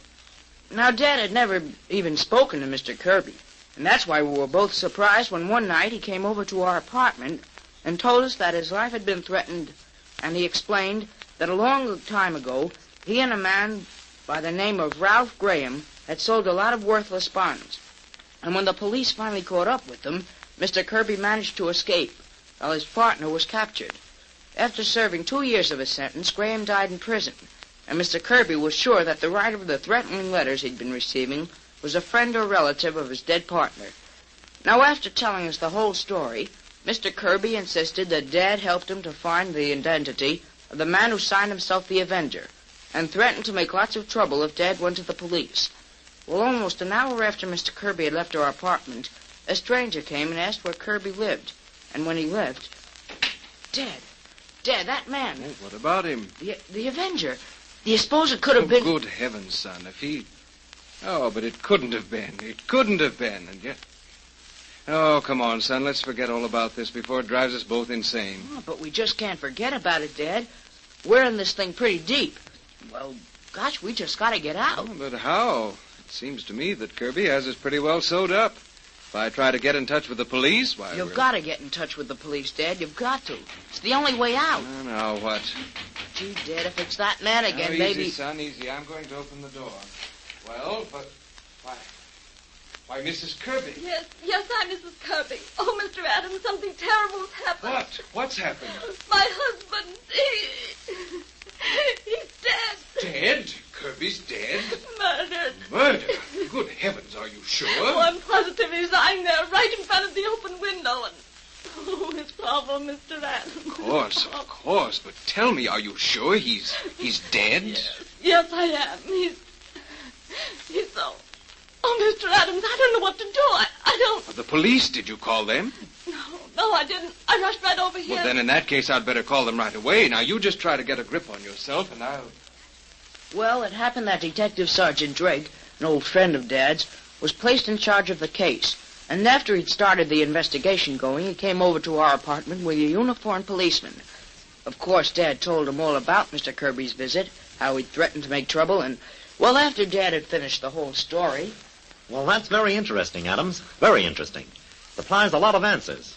Now, let's see if I've got it all straight. Whenever I make a mistake, just break in on me. All right, go ahead. 11 years ago, Kirby and a man named Ralph Graham were selling worthless bonds. In other words, they were a couple of swindlers. Kirby admitted that, didn't he? Yes, he did. Now, the law finally caught up with him. And although Kirby managed to escape, Graham was arrested, convicted, and sent to prison, where he died after serving 2 years of his sentence. In the meantime, Kirby left the country and only began to receive these threatening letters from the Avenger after he returned to the United States. Right. And these letters... Followed him wherever he went. At any rate, that's what he told us. He seemed to be a little suspicious of Daniels. The superintendent? Yes, and Daniels' assistant, too. Willie Jackson. Oh, yes, Willie. He had some trouble with both of them, didn't he? Oh, then you've heard about that. Yes, I've already questioned them about it. Both of them. They don't know it, but I'm having their alibis checked right now. But to get back to your story about this Avenger, Kirby didn't have any idea who it could possibly be, did he? No, he didn't. That is nothing definite. Of course, he was pretty sure that at one time or another the Avenger must have been connected with Ralph Graham. Of course. That stands to reason. However, it's just possible that the Avenger wasn't responsible for Kirby's death. In that case... Oh, Brown. Yes, sir. Run across the hall and tell Mrs. Kirby I want to see her as soon as possible. Yes, sir. I'll tend to it right away. Well, Adams, this is beginning to look like a pretty tough case. Very few clues. And only one that seems at all important. And what's that? A footprint, Tony. A single footprint left in the flower bed just below the window through which Kirby was shot. Then you believe he was shot by someone standing outside the building? Yes, I do. I'm sure of it. You see, there are powder burns on the windowsill. Now, the way I see it, the murderer was pretty cool about the whole thing. He leveled his gun on the sill, called or attracted Kirby to the open window, and then calmly shot him. And left his footprints behind. Exactly. And that footprint is the one clue that might solve this crime. You see, it's a little unusual. At any rate, it tells us the murderer was not a rich man. In fact, he must have been rather poor, because the sole of his shoe is worn out. The print proves that there's a hole in his shoe larger than a $50 and shaped like a heart. Yes, it's unusual. It is. And, by the way, I'm having a cast made of that footprint, a plaster cast. And when we find a shoe to fit it, we'll have the murderer. Yes, I suppose you will. A heart-shaped hole in the sole of the shoe. Of the right shoe. It shouldn't be too hard to locate. That is, if the murderer hasn't already disposed of the shoe. But look here, about the shot. Did either of you hear it? No, I'm afraid we didn't. You see, this is a pretty noisy section. A lot of traffic passes by out front, and, well, even if we had heard a noise like a shot, we might have mistaken it for a backfire. Yes, unfortunately, that's quite possible. Say, that man I told you about, the fellow who came to the door and asked for Kirby, did you find out anything about him? Not yet. And that's a very funny thing. According to your story, Mrs. Kirby should have seen him as she crossed the hall to your apartment. Well, didn't she? No, she didn't. And that's what's so funny. He wouldn't have had time to get out of the building and... He could have hid behind the stairway and slipped out later. Yes, I know, but... Well, we'll find out about him. That description you gave me was very complete, and we should be able to pick him up without much trouble. He certainly won't be able to get very... Oh, that's probably Brown coming back with Mrs. Kirby. Mind if I answer it, Adams? Oh, not at all. Go right ahead. Thanks. Here she is, sir. Good. Come right in, Mrs. Kirby. Please, you're not going to ask me any more questions. You're not... I'm sorry, Mrs. Kirby. I've got to. Now, please, just step this way. Oh, but I've told you that... Oh, very well. Oh, thank you. All right, Brown, you can wait outside. Yes, sir. Now, Mrs. Kirby, I'll just try to make this as easy for you as I possibly can. It's not very pleasant, I know, but... Well, duty is duty and often rather unpleasant. Oh, please get to the point. What do you want to know? How long were you married to Mr. Kirby? 6 years. I was visiting in Canada when I first met him, and, well, we returned to the States together and were married. I see. And how long after your marriage was it that the threatening letters began to arrive? Oh, you know about them? Yes, I do. Now, please answer my question. How long after your marriage was it that the first threatening letters began to arrive? Almost 2 years. In other words, your husband received those threats over a period of 4 years. Is that correct? Yes, it is. Where were you when the first one arrived? In Cleveland. In Cleveland, eh? Yes. We left right away, though. Hoping, I suppose, to prevent the writer who called himself the Avenger from making his threats good. That was it. But it didn't do any good. The letters followed? Yes. Wherever we went, the letters followed. And you have no idea who sent them? No. Neither did my husband. Of course, we knew it must have been someone who... Stay where you are, Adams. I'll answer it. All right. Oh, now, don't. Well, leave me alone. Well, what's this? Sorry to bother you, sir, but one of the boys caught this guy trying to beat it out the back way. I thought you might want to ask him a few questions. Well, Brown, you had the right idea. Come on in, Philip. Come on in. Listen, copper, I ain't done nothing. Honest, I ain't. Come on in. All right, but I didn't Close do the any- door, Brown. Yes, sir. Now, if you'll just... Drake. That man. What about him, Adams? That's the man who came to the door and asked for Kirby. Well, that's just fine. All right, fella, how about it? You got me wrong, all wrong, see? I didn't kill Kirby. I didn't have nothing to do with it. Oh, then how did you know Kirby was killed? Well, you think you got me, don't you? Well, you got another thing coming. I heard the dame tell this guy that Kirby'd been murdered, and I thought... You mean you heard Mrs. Kirby telling Mr. Adams that her husband had been killed? Yeah, that's it. Where were you at the time? Hiding behind the bend in the stairway. Why were you hiding? Because I didn't want to be seen. Why not? Because Well, I was out to get Kirby myself. You mean you wanted to kill him? Yeah. But I didn't. Honest, I didn't. You gotta believe me. Someone else beat me to it. What did you have against Kirby? Why did you want to kill him? Well, because he had me fired. I drive a truck, see? I got a wife and a couple of kids. Well, one day a couple of weeks ago, I happened to smack into this Kirby guy's car, and he raises a row about it. What happens? The boss fires me. That's what happens. And my kids go hungry. That's why I wanted to get him. And I would have. Only someone beat me to it. And that's your story. All right, Brown. Take him down to headquarters. Listen, you, hey, wait a minute. You can't take me. You've told your story. Now we're going to see if you can stick to it. Take him along, Brown. Oh, listen, copper. Have a heart, will you? I'm telling you, you can't do that. You can't pin that on me. There's nobody... And that just about finished things for the night. Nothing further developed until 2 days later. When I came home from school, Mr. Daniels, the superintendent of the building, was busy mixing some cement right in front of the apartment house. As I walked up to him... Why, hello there, Tony. Oh, hello, Mr. Daniels. And how's the boy? Oh, I'm okay. Any news? News? Yeah, about the Kirby mystery. Oh, that. No news. Are the police still holding that truck driver down at headquarters? Yes, and he's holding out. He hasn't changed his story in the least. Oh, well, they'll get the truth out of him sooner or later. And you don't believe his story? Look out, that pavement now, look out. What's the matter? I just laid that cement a few minutes ago, and it isn't hard yet. Oh, I see. And I almost stepped in it, is that it? Yes, that's it, all right. I don't want to go over it, either. It's bad enough I've got to do this square over without... Gee whiz, someone just walked over that cement. Well, what's the matter? Holy smoke, the footprints. The footprints! Calling all Junior G-men, calling all Junior G-men to follow the case of the footprint that solved the crime. Flash, stand by for important announcement concerning the next broadcast.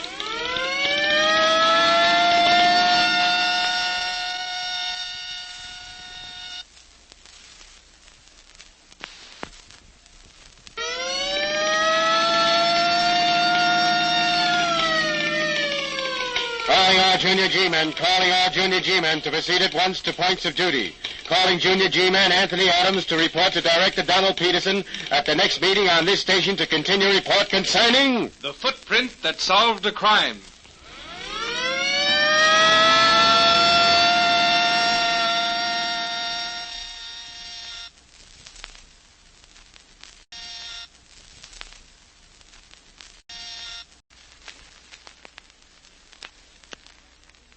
Donald Peterson presents The True Adventures of Junior G-Men. The Junior G-Men are on the air, speeding to your homes, ready for action. Stand by. All Junior G-men stand by. Stand by for the thrilling details of the footprint that solved the crime.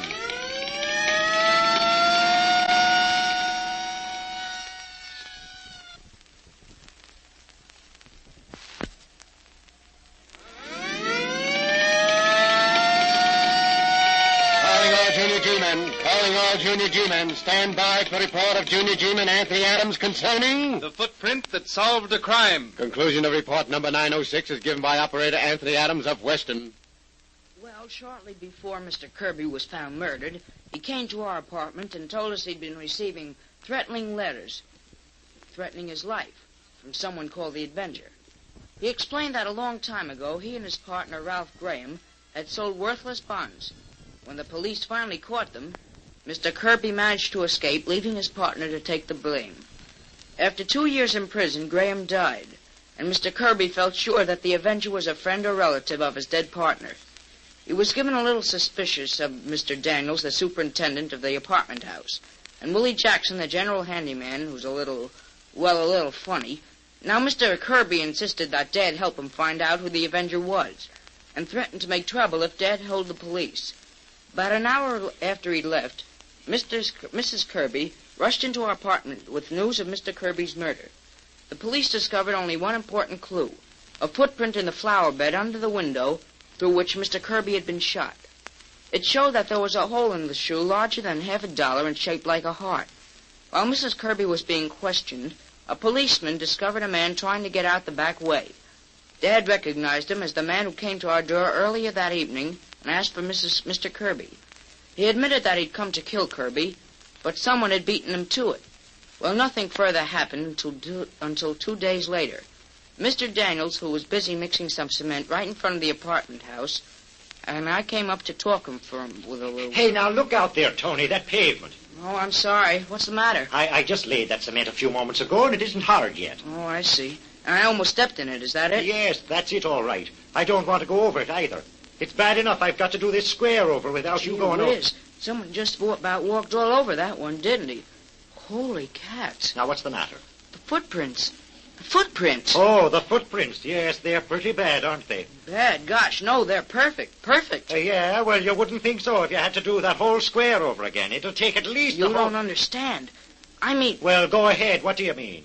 I'm sorry, Mr. Daniels, but I just can't explain right now. Well, if that's the case, Hey, say, wait a minute. Have those footprints in that cement anything to do with the Kirby mystery? All right. Please, Mr. Daniels, don't misunderstand me, but... Well, I just can't say. All right, Tony, you don't have to. But if I'm right, if those footprints have something to do with the Kirby murder, don't get the idea I made them. I didn't. Those footprints were made by Willie Jackson. Willie Jackson? Your helper? Yes. He was here a while ago, giving me a hand with his cement work. However, he was more of a hindrance than a help. As fast as I got the cement smoothed out, he walked all over it. Gosh, Mr. Daniels, I don't know how to ask you, but... Well, do you suppose you could leave that cement work just the way it is until my dad sees it? All right, Tony. The cement work stays just the way it is until your dad has seen it. And to make sure no one tries to mess around with it, I'll stay right here and see that nobody comes. And that night, after my dad came home from work, I took him out and showed him the footprints. He took a good long look at them, and then... Well, Tony, they certainly look like the footprints Detective Drake described.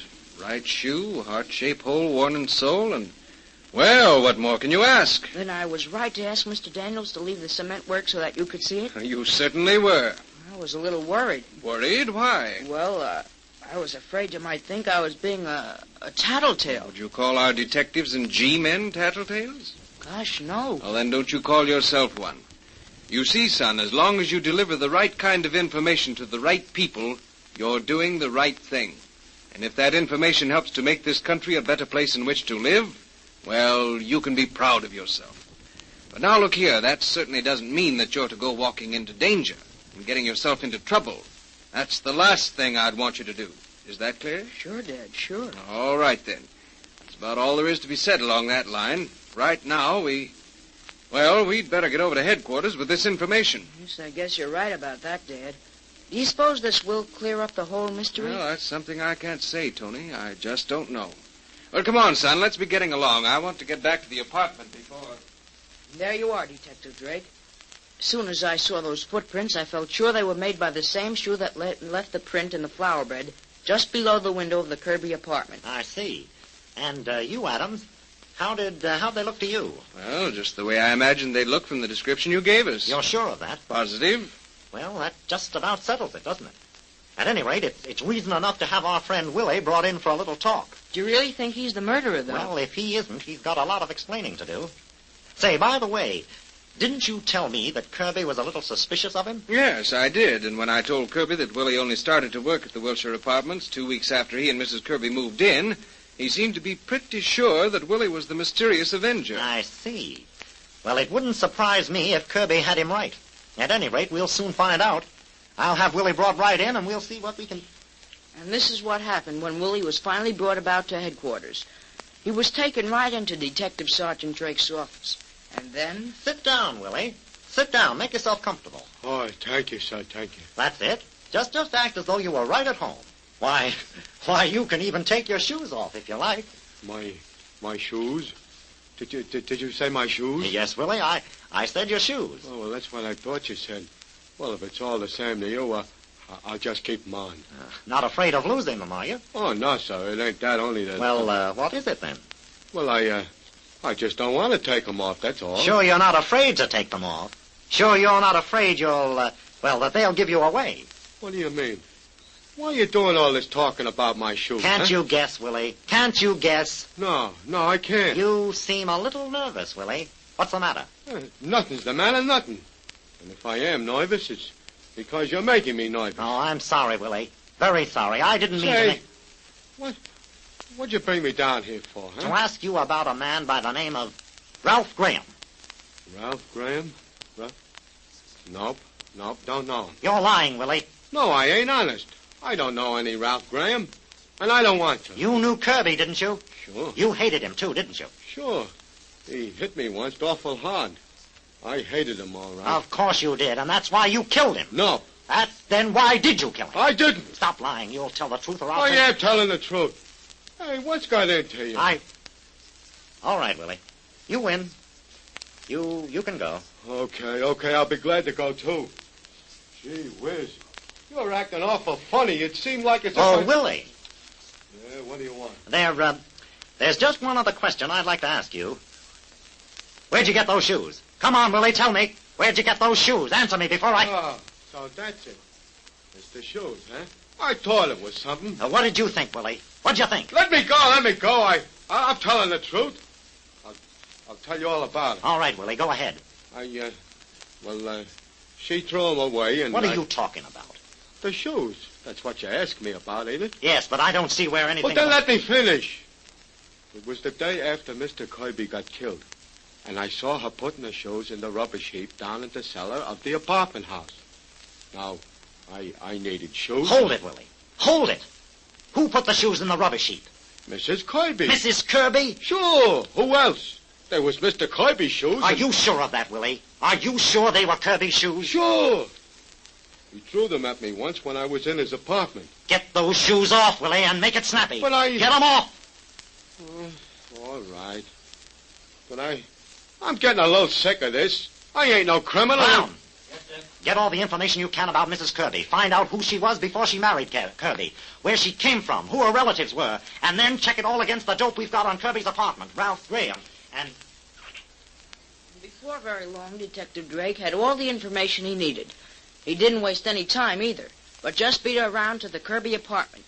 Mrs. Kirby let him in, and then... Well, Mrs. Kirby, I suppose you'll be glad to know that, well, we finally solved the case.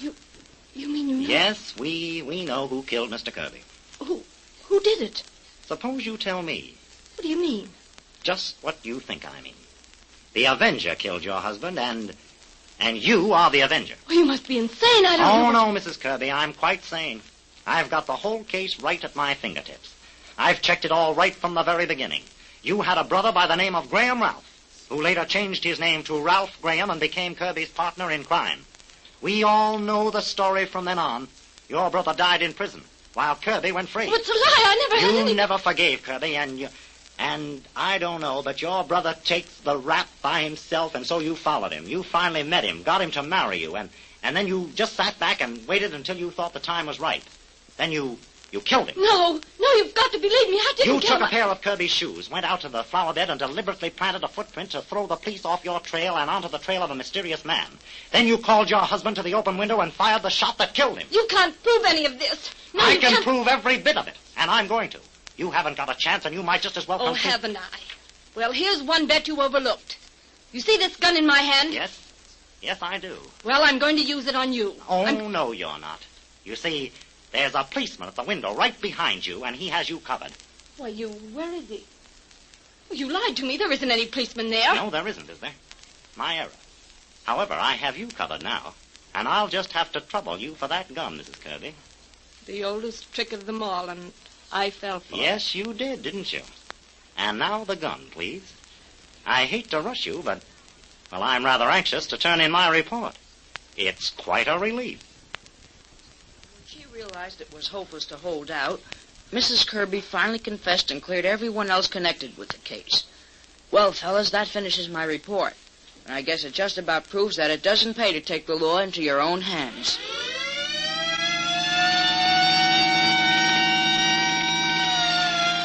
Calling all Junior G-men. Calling all Junior G-men to follow example of Operator Anthony Adams and assist the forces of law and order whenever possible. Flash, stand by for important announcement concerning the next broadcast.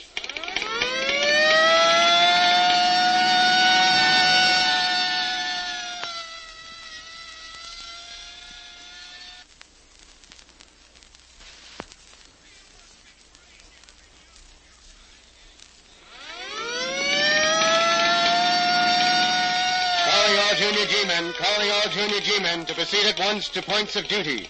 Calling Junior G-Man Jack Rogers to report to Director Donald Peterson at the next meeting on this station to give detailed report concerning the mystery of the bronze idol.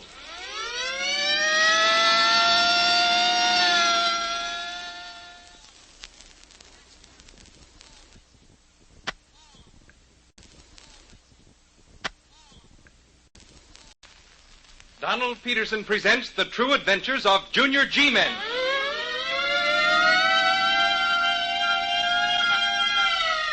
The Junior G-Men are on the air, speeding to your homes, ready for action. Stand by. All Junior G-Men, stand by. Stand by for the thrilling details of the League of One-Legged Men.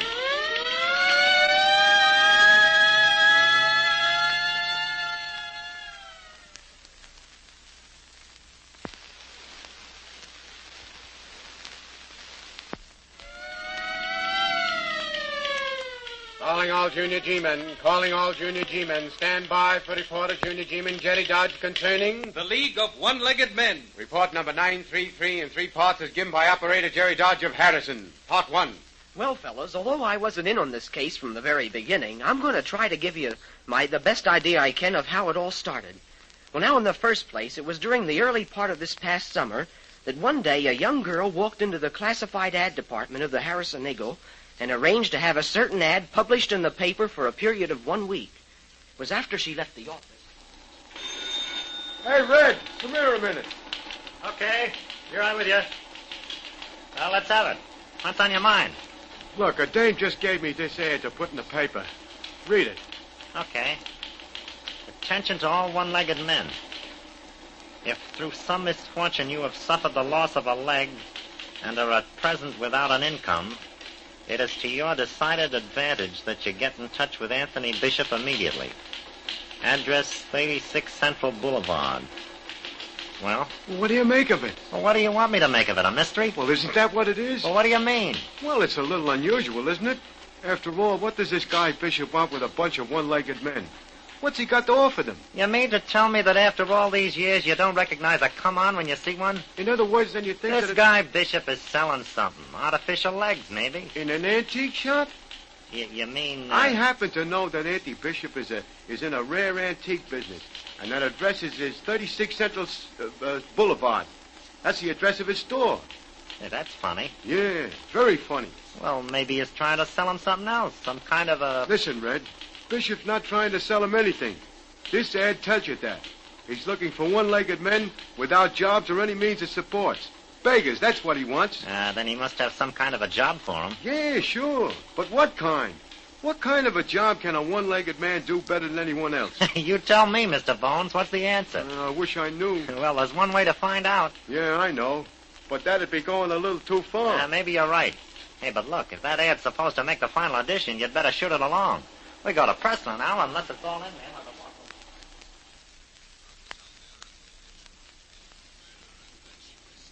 Paper. Get your evening paper. All final editions. Paper. Get paper, mister? Yeah, give me an eagle. Right. Here. Keep the change. Thanks, mister. Thanks a lot. Papers. Get your evening papers. All final editions.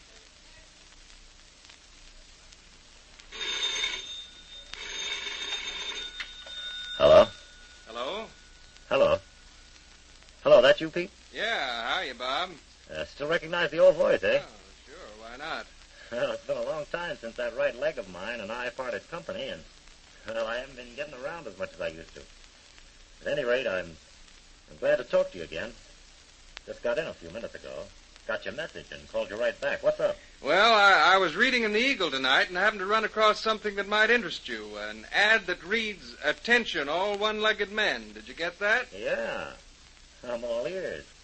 Let's have the rest of it. Okay, coming at you. If through some misfortune you have suffered the loss of a leg and are at present without an income, it is to your decided advantage that you get in touch with Anthony Bishop immediately. Address 36 Central Boulevard. Well, there you are, fella, and it's all yours if you want it. You mean, Well, I thought you might be interested. I am. What's the answer? Why don't you go and see Bishop and find out? Maybe I will. Maybe I'll...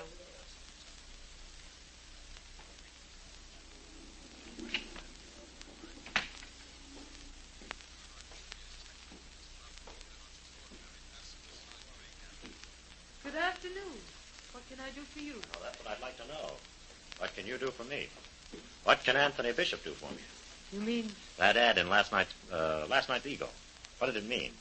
you're interested in... I'm interested in doing myself some good. And the requirements of the ad.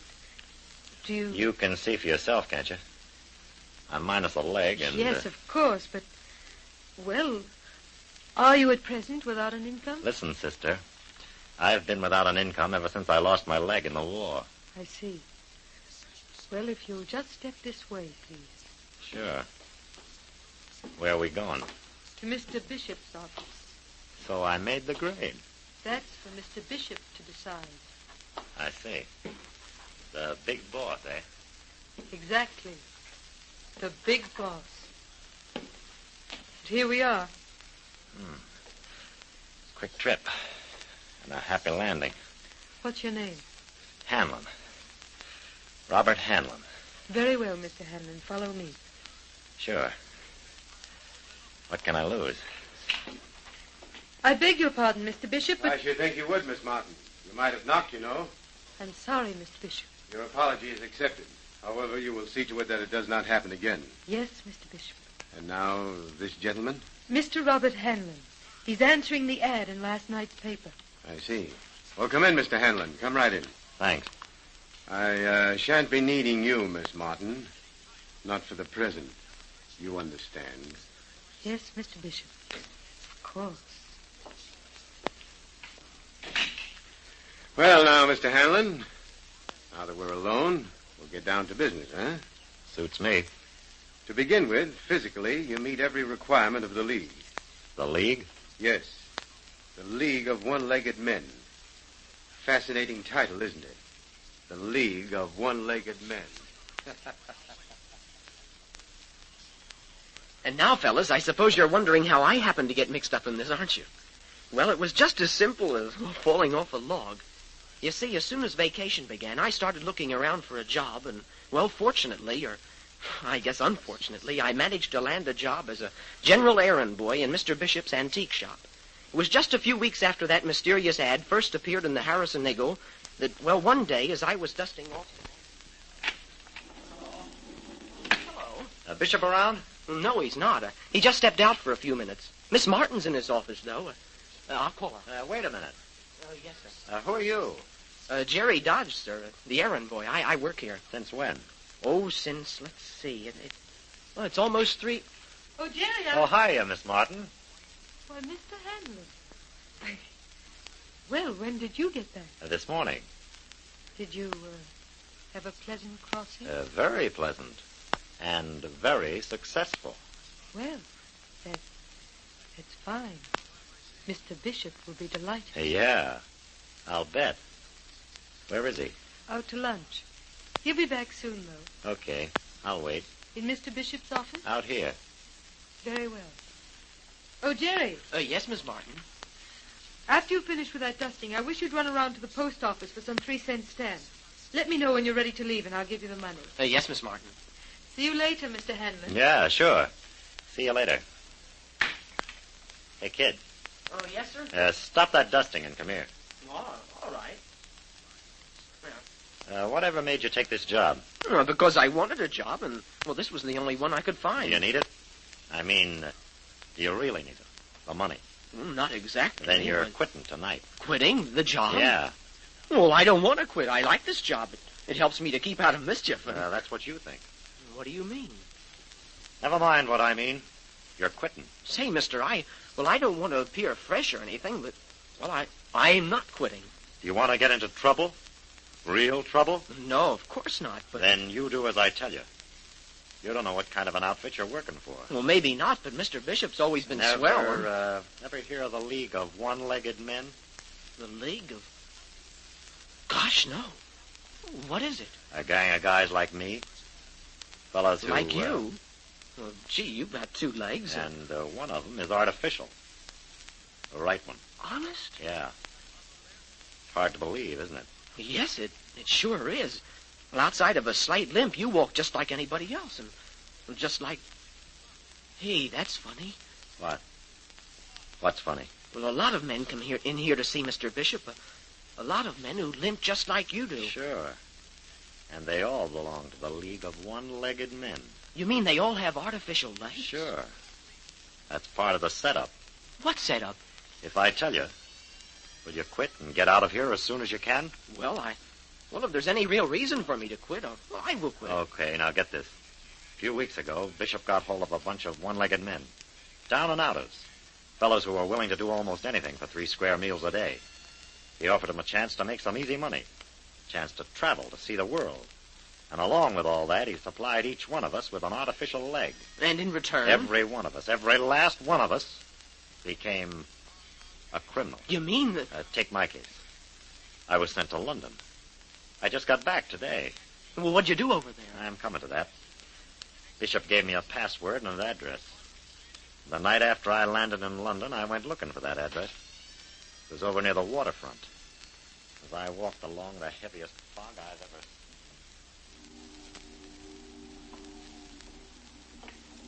seen.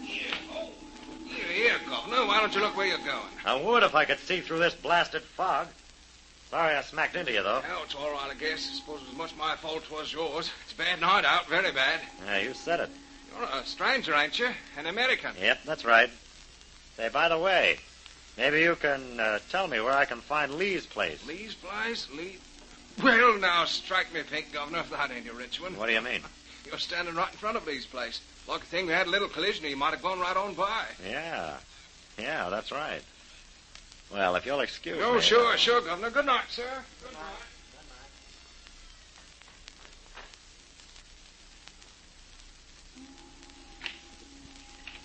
You wishing something, please? Yeah, I want to see Lee. Lee not being here. Sorry. Now, hold it. Maybe this will make a difference. I was told to say, the bishop commands. As most honorable bishop commands, it is done. Please to enter. Thanks. You waiting here, please. I go catch him. Okay, Toots. I'll be waiting. Lee been expecting you. He be very glad to hear you have alive. You wait and see. And then, a few minutes later, Lee, another Chinaman, came up to me, handed me a package, and told me to conceal it in my artificial leg. And did you? Yeah, sure. I brought it all the way back to America, hidden away in the hollow part of my artificial leg. It's there now. Well, what's in the package? Dope. Dope? Yeah. And the League of One-Legged Men is nothing more than an army of smugglers. Every so often, another member of the League makes the trip, brings back some more of the... Hiya, Mr. Bishop. Good afternoon, Hanlon. Good afternoon. But please, go on with your story. You mean to say you... Yes, I've been listening in my office, and it's been most entertaining. Please go on. How did you get back in the store? How Unfortunately, my friend, for you, I used the rear door. And you overheard... Everything you said. You see, the transom is open, wide open. Careless of you not to have noticed. Miss Martin and I heard everything you said, quite clearly. And now I... Oh, but please don't reach for your gun. You see, I already have you covered. Both of you.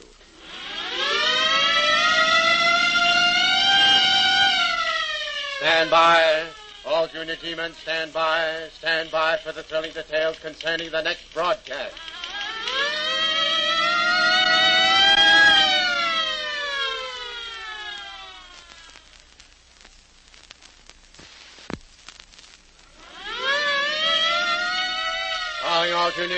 Calling all junior G-men to report at once to points of duty. Calling junior G-man Jetty Dodge to report to Director Donald Peterson at the next meeting on this station to continue report concerning... The League of One-Legged Men.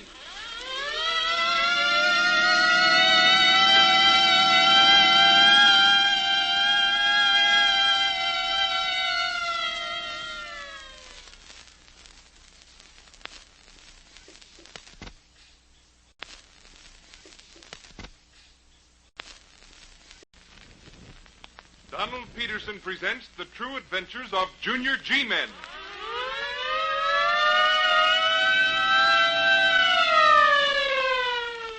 Junior G-men are on the air, speeding to your homes, ready for action. Stand by, all Junior G-men, stand by for the thrilling details of the League of One-Legged Men.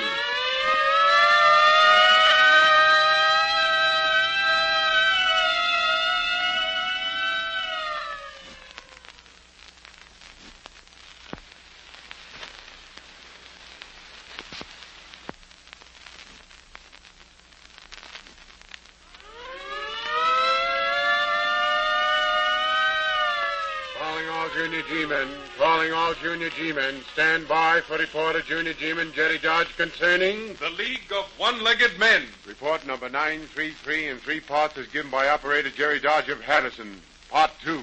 As soon as vacation began this summer, I managed to get a job as errand boy in Mr. Anthony Bishop's antique shop. One day, a few weeks after I'd started working there, a man who called himself Hanlon came in to see Mr. Bishop. There wasn't anyone there at the time, so Miss Martin, his secretary, asked Mr. Hanlon to wait. He started asking me all kinds of questions about how I happened to be there, and to my surprise said I'd have to quit if I didn't want to get into trouble. Well, when I refused, he told me his story, and boy, what a story. It seemed that Mr. Bishop was the head of an organization called the League of One-Legged Men, the members of which had been down and outers and were willing to do almost anything. Well, now these men, including Mr. Hanlon, were offered a chance to travel and make some easy money. And besides, each of them was supplied with an artificial leg. Soon after he had joined the League, Mr. Hanlon was sent to London, and the night after he landed, he went around to an address that had been given him by Mr. Bishop, and was given a package by a Chinaman called Lee, and was told to conceal it in his artificial leg. And then, Jerry, I brought it all the way back to America, hidden away in the hollow part of my artificial leg. It's there now. Well, what's in the package? Dope. Dope? Yeah. And the League of One-Legged Men is nothing more than an army of smugglers. Every so often, another member of the League makes the trip, brings back some more of it. Hiya, Mr. Bishop. Don't reach for your gun, Hanlon. You see, I already have you covered, both of you. You don't overlook anything, do you? Very seldom, my friend, very seldom. But now, if it won't inconvenience you to explain, I'm most anxious to know why you found it necessary to share the secret of the League of One-Legged Men with our young Fred Jerry. I didn't want him to get mixed up in any trouble. Trouble? Yeah, trouble. And it's bound to come. You can't get away with a thing like this, not very long anyway. I'm afraid I must disagree with you. There is nothing to prevent our getting away with this, not a thing. And as the membership in the League increases, we fully expect to extend our activities. You're going to take... We already have made plans to station representatives in all the leading cities of the world. It will be their duty to organize branches of the League and to see that through these branches, millions of dope addicts are contacted and supplied. However, we shall have to be more careful in the future about whom we accept as members. We can't make very many mistakes like the one I seem to have made in you. Yeah, by the way, what are you going to do about that mistake? That I cannot say. However, I think I can promise you that you'll be well taken care of. Yeah, I'm sure of that. But look, the boy, you can't... I'm afraid I shall have to detain him. You mean I can't go home? I'm very sorry, son, but that is exactly what I do mean. Oh, but gee whiz, I gotta go home, and right away, too. Unfortunately, you can't go home. And you can't keep this boy here, Bishop. You've got to I don't intend to keep him here. It's my intention to present the case to my superior, Lo Sang-Koo. Lo Sang-Koo? Gee, a Chinaman. Exactly, my boy. And the very shrewdest Oriental has ever been my pleasure to meet. This Lo Sang-Koo, you're going to take us to him? Yes, Mr. Hanlon. I'm going to take you to him. And it will be for him to decide your fate. I see. And that fate, well, I feel it is my duty to warn you that although Lo Sang-Koo has a thorough understanding of the English language, he has never had occasion to learn the meaning of the word mercy. I understand. I thought you would. And now we shall make arrangements for your transportation. Miss Martin, Yes, Mr. Bishop. you will call Lo Sang-Ku immediately. Explain to him, without going into details, that I have a most urgent need of a car and a trusted chauffeur. That I am bringing 2 guests. However, be very careful that you do not say too much. Well, shortly after Miss Martin made the call, a car driven by a Chinese chauffeur pulled up to the rear door of the antique shop. Mr. Hanlon and I were forced into the rear seat, and Mr. Bishop sat between us. We drove down to Chinatown and... If I'm not mistaken, we're arriving at our destination. Pull right into the alley, Wu-Tung, and stop by the side door. Yes, Mr. Bishop. Alley, same like you say. Now, let me warn you, Mr. Hanlon, and you, Jerry, I still have you covered. I shall expect you to follow my instructions promptly, without question. The alley, same here, Mr. Bishop. So we are. Now, just a moment. There we are. And now if you... You wanting me to wait for you? Oh, that won't be necessary. I'll probably be here for some time. You can drive the car back to the garage. Yes, Mr. Bishop. All right, Hanlon. Come on, get out. Okay, Bishop. Okay. That's it. Now you, Jerry. Oh, but I... Better do as he says, Jerry. Right now, we haven't got a chance. And you would ever have a chance. You can be sure of that. But come on, Jerry. Out with you. All right, I'll get out. Yeah, that's better. All right, Wu-Tung. That'll be all for now. You can go on. Yes, Mr. Bishop. Now walk over to that door, both of you. Come on, Jerry. Okay.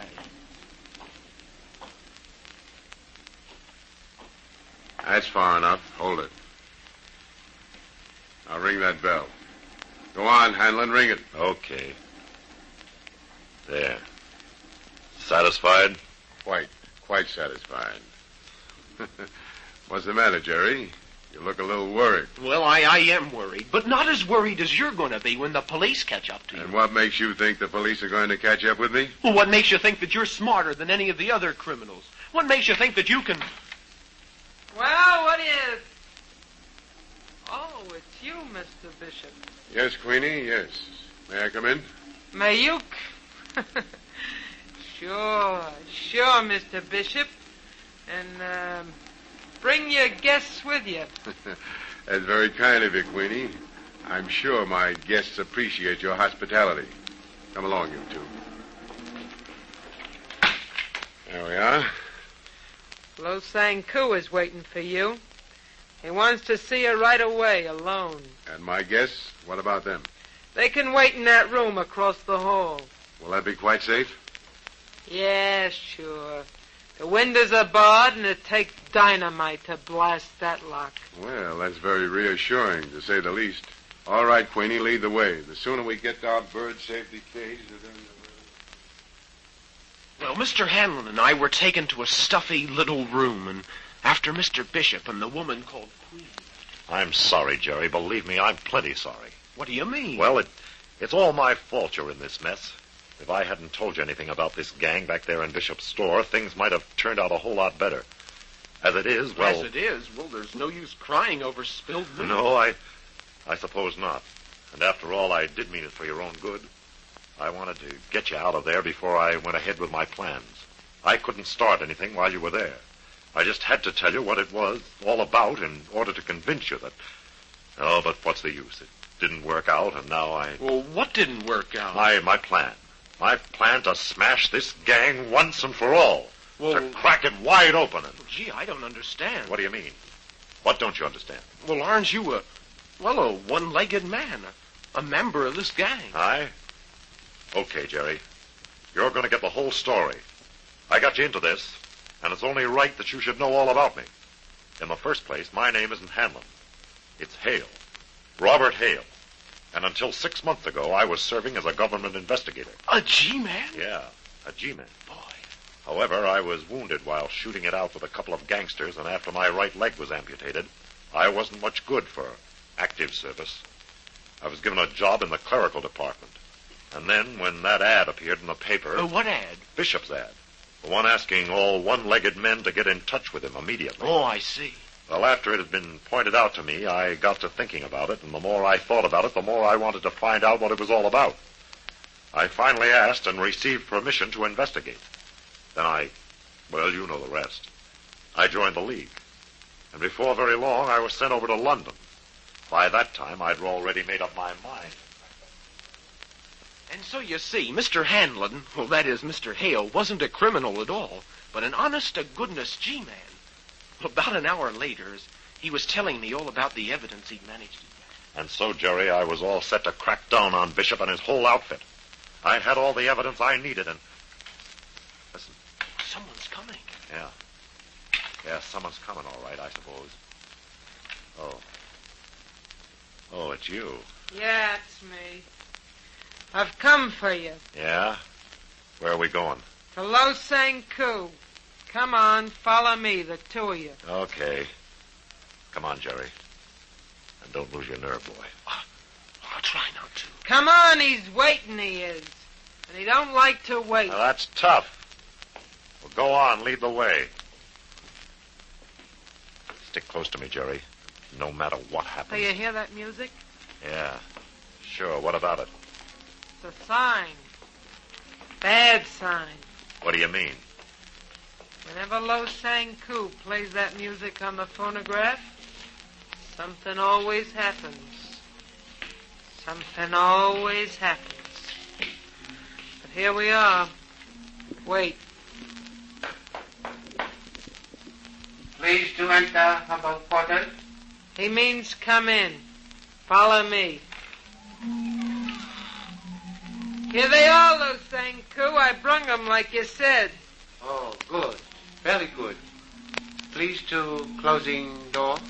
Sure. Yeah, sure. And now, Mr. Hanlon, and you, young man, make yourselves comfortable, please. Most very happy to making your acquaintance. Sorry, I can't return the compliment. Where's Bishop? He finding it necessary to leave. He be back, though, soon. Very soon. In meantime, you likey music? At a time like this? Not very much. Too bad. I always finding music... Look here, Lo Sang Koo. Let's get it over with. What's going to happen to us? Oh, I informing you soon. Very soon.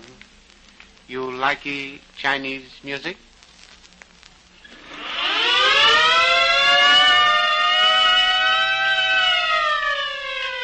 Stand by. All Junior G-men, stand by. Stand by for thrilling details concerning the next broadcast.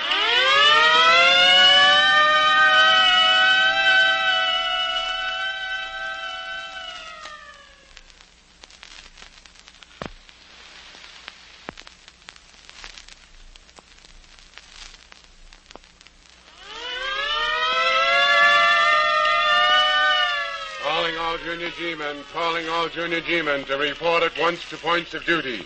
Calling Junior G-man Jerry Dodge to report to Director Donald Peterson at the next meeting on this station to conclude report concerning... the League of One-Legged Men.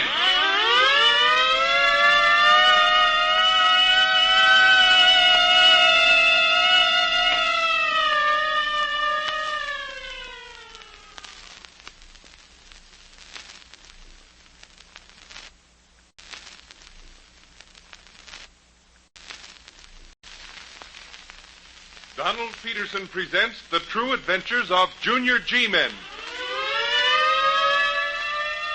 The Junior G-Men are on the air, speeding to your homes, ready for action. Stand by. All Junior G-men, stand by. Stand by for the thrilling details of the League of One-Legged Men.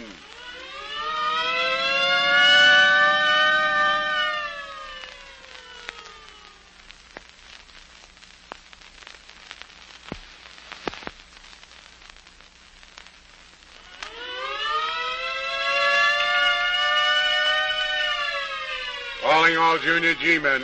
Calling all Junior G-men. Stand by for report of Junior G-man Jerry Dodge concerning... the League of One-Legged Men. Conclusion of report number 933 is given by Operator Jerry Dodge of Harrison. Some time ago, an ad appeared in the Harrison Eagle asking that all one-legged men get in touch with a Mr. Anthony Bishop. Robert Hale, a former G-man who'd lost his leg as a result of a gang battle, received permission to investigate. He learned that a Mr. Bishop was apparently the head of a criminal organization known as the League of One-Legged Men. Each of the members was at one time or another called upon to smuggle dope concealed in his artificial leg. Now, Mr. Hale finally succeeded in joining the League under the name of Hanlon and was sent to London for a supply of dope. When he returned and found me working in Mr. Bishop's store, he said I'd have to quit, and when I refused, told me the whole story. Unfortunately, Mr. Bishop was in his office and overheard everything. That's how it happened that we, Mr. Hale and I, were taken to Chinatown where Lo Sang-Koo, a Chinaman who was really the head of the League, was waiting for us. We were locked in a room while Mr. Bishop was sent to see Lo Sang-Koo. A little while later, a woman called Queenie came to the door, said Lo Sang-Koo wanted to see us, and then after she left... And now, Mr. Hanlon, and you, young man, making yourselves comfortable, please. Most very happy to making your acquaintance. Sorry, I can't return the compliment. Where's Bishop? He finding it necessary to leave. He be back, though, soon. Very soon. In meantime, you like Chinese music? At a time like this? Not very much. Too bad. I always finding music very... Look here, Lo Sang-Koo, let's get it over with. What's going to happen to us? Oh, I will be informing you soon. Very soon. You like Chinese music? That all depends on the tune, Lo Sang-Koo. I don't particularly care for this one. So sorry. Queenie? Yeah? Pleased to be putting stop to Chinese music. Sure, Lo Sang-Koo. It'll be a pleasure to turn this thing off. And now, Mr. Hanlon, if you... Wait a minute. You wishing to say something? Yeah, plenty. Now get this, Lo Sang-Koo, and think it over. If you go ahead with your plans, sooner or later the cops will catch up with you, and when they do, they'll not only be charged with dope smuggling, but murder as well. You are suggesting that... That you don't go ahead with this. That you give yourself up. Face the charge of dope smuggling and take sorry to informing you, Mr. Hanlon. That being most ridiculous suggestion to which Lo Sang-Koo ever having listened. Okay, Lo Sang-Koo. It's your game. You've got all the cards and you'll play 'em your own way. But it's a losing game and you'll lose. As for me, well, I'm not afraid. Not a bit. If it weren't for this boy, If it were not being for your wagging tongue, Mr. Hanlon, boy never being in most unfortunate predicament. Yeah. I guess you're right, Lo Sang-Koo. And that's what bothers me most. If only I hadn't... Oh, it's all right. I'm not afraid. Well, not very much, anyhow. You're a good kid, Jerry. And you've got what it takes. I wouldn't blame you if you... Look here, Lo Sang-Koo. If you're any kind of a man at all, you'll let this kid go. You'll give him a chance to... Most very sorry. But you can't permit him to... Mind's being made up, Mr. Hanlon. Sorry. Most very sorry. There's nothing I can say to make you change your mind? No promise you'll accept? Sorry. Very sorry. And now, Queenie will see that you are safely confined in temporary prison. You mean to tell me you're... You will be locked in room to wait return of Mr. Bishop. And when Bishop returns... I will no longer be necessary to detain you. Queenie? Yeah? Pleased to be taking honorable guests back to room. Yeah, sure, Lo Sang-Koo, sure. Come on along, you two. Follow me. Follow me. Come on, follow me. And so Mr. Hale and I were led back to the room we'd originally occupied. And then, just as the woman called Queenie was about... And that's about all, I guess. Oh, I'll be getting... Wait a minute. Yeah? What you want? What do you want? I don't get you, mister. What do you mean? What's it worth to you to get us out of this jam? You mean you want me to help you escape? It's worth thinking about, Queenie. You'll be well taken care of. Yeah, sure. By Lo Sang-Koo. He'd kill me, that's what he'd do. He'd never have the chance. You ain't gonna get the chance, 'cause I ain't gonna help you. But look here, if you... Tain't no use, mister. No use at all. Maybe my life ain't all it should be, but I'm hanging on to it just the same. Now, wait a minute. Let me... I told you, mister, there ain't no use. But I can promise you that... Well, that's that. She was just about our last chance. Yeah, just about. If only there were a way to get out. If only that window weren't... Well, do you suppose that one of the bars might be loose? I doubt it, Jerry. That'd be almost too much to expect. Well, let's make sure. Let's have a look. Okay. Come on, let's have a look. Right. Just a second. Till I raise this window. It seems to be stuck or... There, that does it. Now, let's see. We'll try each one of these bars. Well, we can forget about this one. We'll never be able to budget an inch. Not these. Wait a minute. How about this one? It seems to be... No. It's no looser than any of the others. Not a bit. I'm afraid we're licked, Jerry. And I'm afraid you're right. Ah, gee whiz, if only this room were at the front of the house and not at the side, we'd probably be able to attract the attention of some passerby. As it is... I'm afraid no one will pass through this alley. It's almost too narrow to even... Well, do you suppose we could yell for help? We'd have to yell too loud. Yeah, I suppose that's right. The street's so far away, and somebody in the house would be sure to hear us yelling, and that wouldn't be so good. Well, that's just it. We'd be taking too much of it. Hey, gee whiz, look. What's the matter? Look, there, coming down the alley. Do you see that? Yeah, a cat. A black cat. Well, we've got to get it to jump up here on the window ledge. Yeah, and then? Well, we'll write a message on the biggest piece of paper we can find and attach it to the cat's neck, and then... See, set the cat loose, hoping that someone will be curious enough to look at that paper long enough to see what's written on it. Yeah, sure, that's it. Oh, what do you think? Well, it's a chance, Jerry. It's a good chance. And as far as I'm concerned, it's the cat's neck. But come on, let's see what we can do. If only it isn't one of those scary cats, the kind that get away anytime. Well, fortunately for us, that particular black cat was pretty tame and friendly enough to jump up on the window ledge without very much urging. Well, I reached through the bars and held it there while Mr. Hale wrote a message on the back of a large envelope. Then, after the note had been attached to the cat, I let it go and watched it slowly disappear down the alley. It was just about 15 minutes later that Mrs. Moran opened the front door of a nearby tenement house, and her little girl called. Mommy! Mommy! Please, Mommy. Mama give this kitty some milk. It's hungry. Betty, will you put that kitten down before I... Wait a minute. What's that around its neck? It's an envelope, Mommy. There's something on it. An envelope? That's funny. Why should anyone want to... Give me that cat, Betty. I want to see what... You won't hurt it, Mommy. Of course not. Why should I? I just want to see what's written on the envelope, that's all. Now give it here. Yes, Mommy. Here you are. That's it. Nice kitty. Nice little kitty now. Nice. Now let me see. Please inform police that Jerry Dodge and Robert Hale are being held prisoners by Lo Sang-Koo at 63 Vine Street. Send help immediately. It's a matter of life or death. Good heavens. I've got to call a policeman. Betty, you go on upstairs and I'll be back right away. Now you run. Well, it must have been shortly after Mrs. Moran found a policeman that Queenie came to the room and said that Mr. Bishop had returned. Mr. Hale tried his best to stall for time, but, well, he wasn't very successful, and before very long we found ourselves once more face to face with Lo Sang-Koo and Mr. Bishop. As the door was closed down... Well, Mr. Hanlon and Jerry, we meet again. Yeah, that's right, Bishop.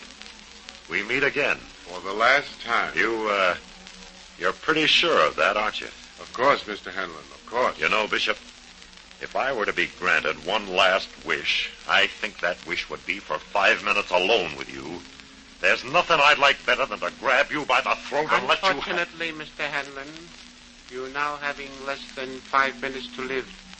And in that little time, someone wishing to make entrance into humble quarters. Pleased to be seeing who it is, Queenie. Sure, right away. We'd better delay this business at hand until Queenie returns, Lo Sanku. One never knows when. What's the matter, Bishop? Losing your nerve? Not at all, Mr. Hanlon, not at all. I'm merely being careful. You'd be surprised, wouldn't you, if the police should happen to walk in? Yes, quite surprised. However, I hardly think... What's that? That confusion, those voices. Can't you guess, Bishop? Can't you guess?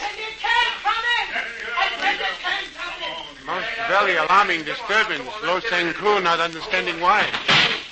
Get out of here! Get out! Get him up, all of you. Get him up. That'll be a pleasure. Well, there you are, Hale. Thank heavens we made it in time. Well, I suppose this is Jerry. Hi. I'm pretty good, too. Well, your dad's waiting for you down at headquarters. He's already reported you missing, but... Oh, but look here. I'm neglecting our friends. Feeling well, Lo Sanku? Not very well. Lo Sanku feeling most very unhappy. Yeah, well, now, that's tough, Lo Sanku. That's plenty tough. But you'll have to get used to it because this is only the beginning. Most distressing beginning. This beginning of ending. Most very distressing.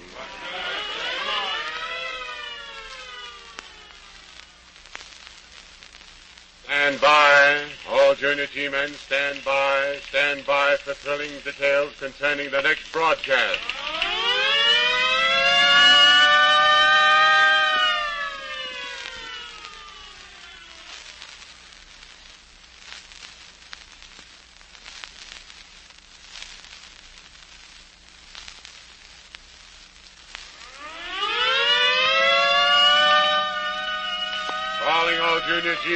Calling all Junior G-men to report at once to points of duty.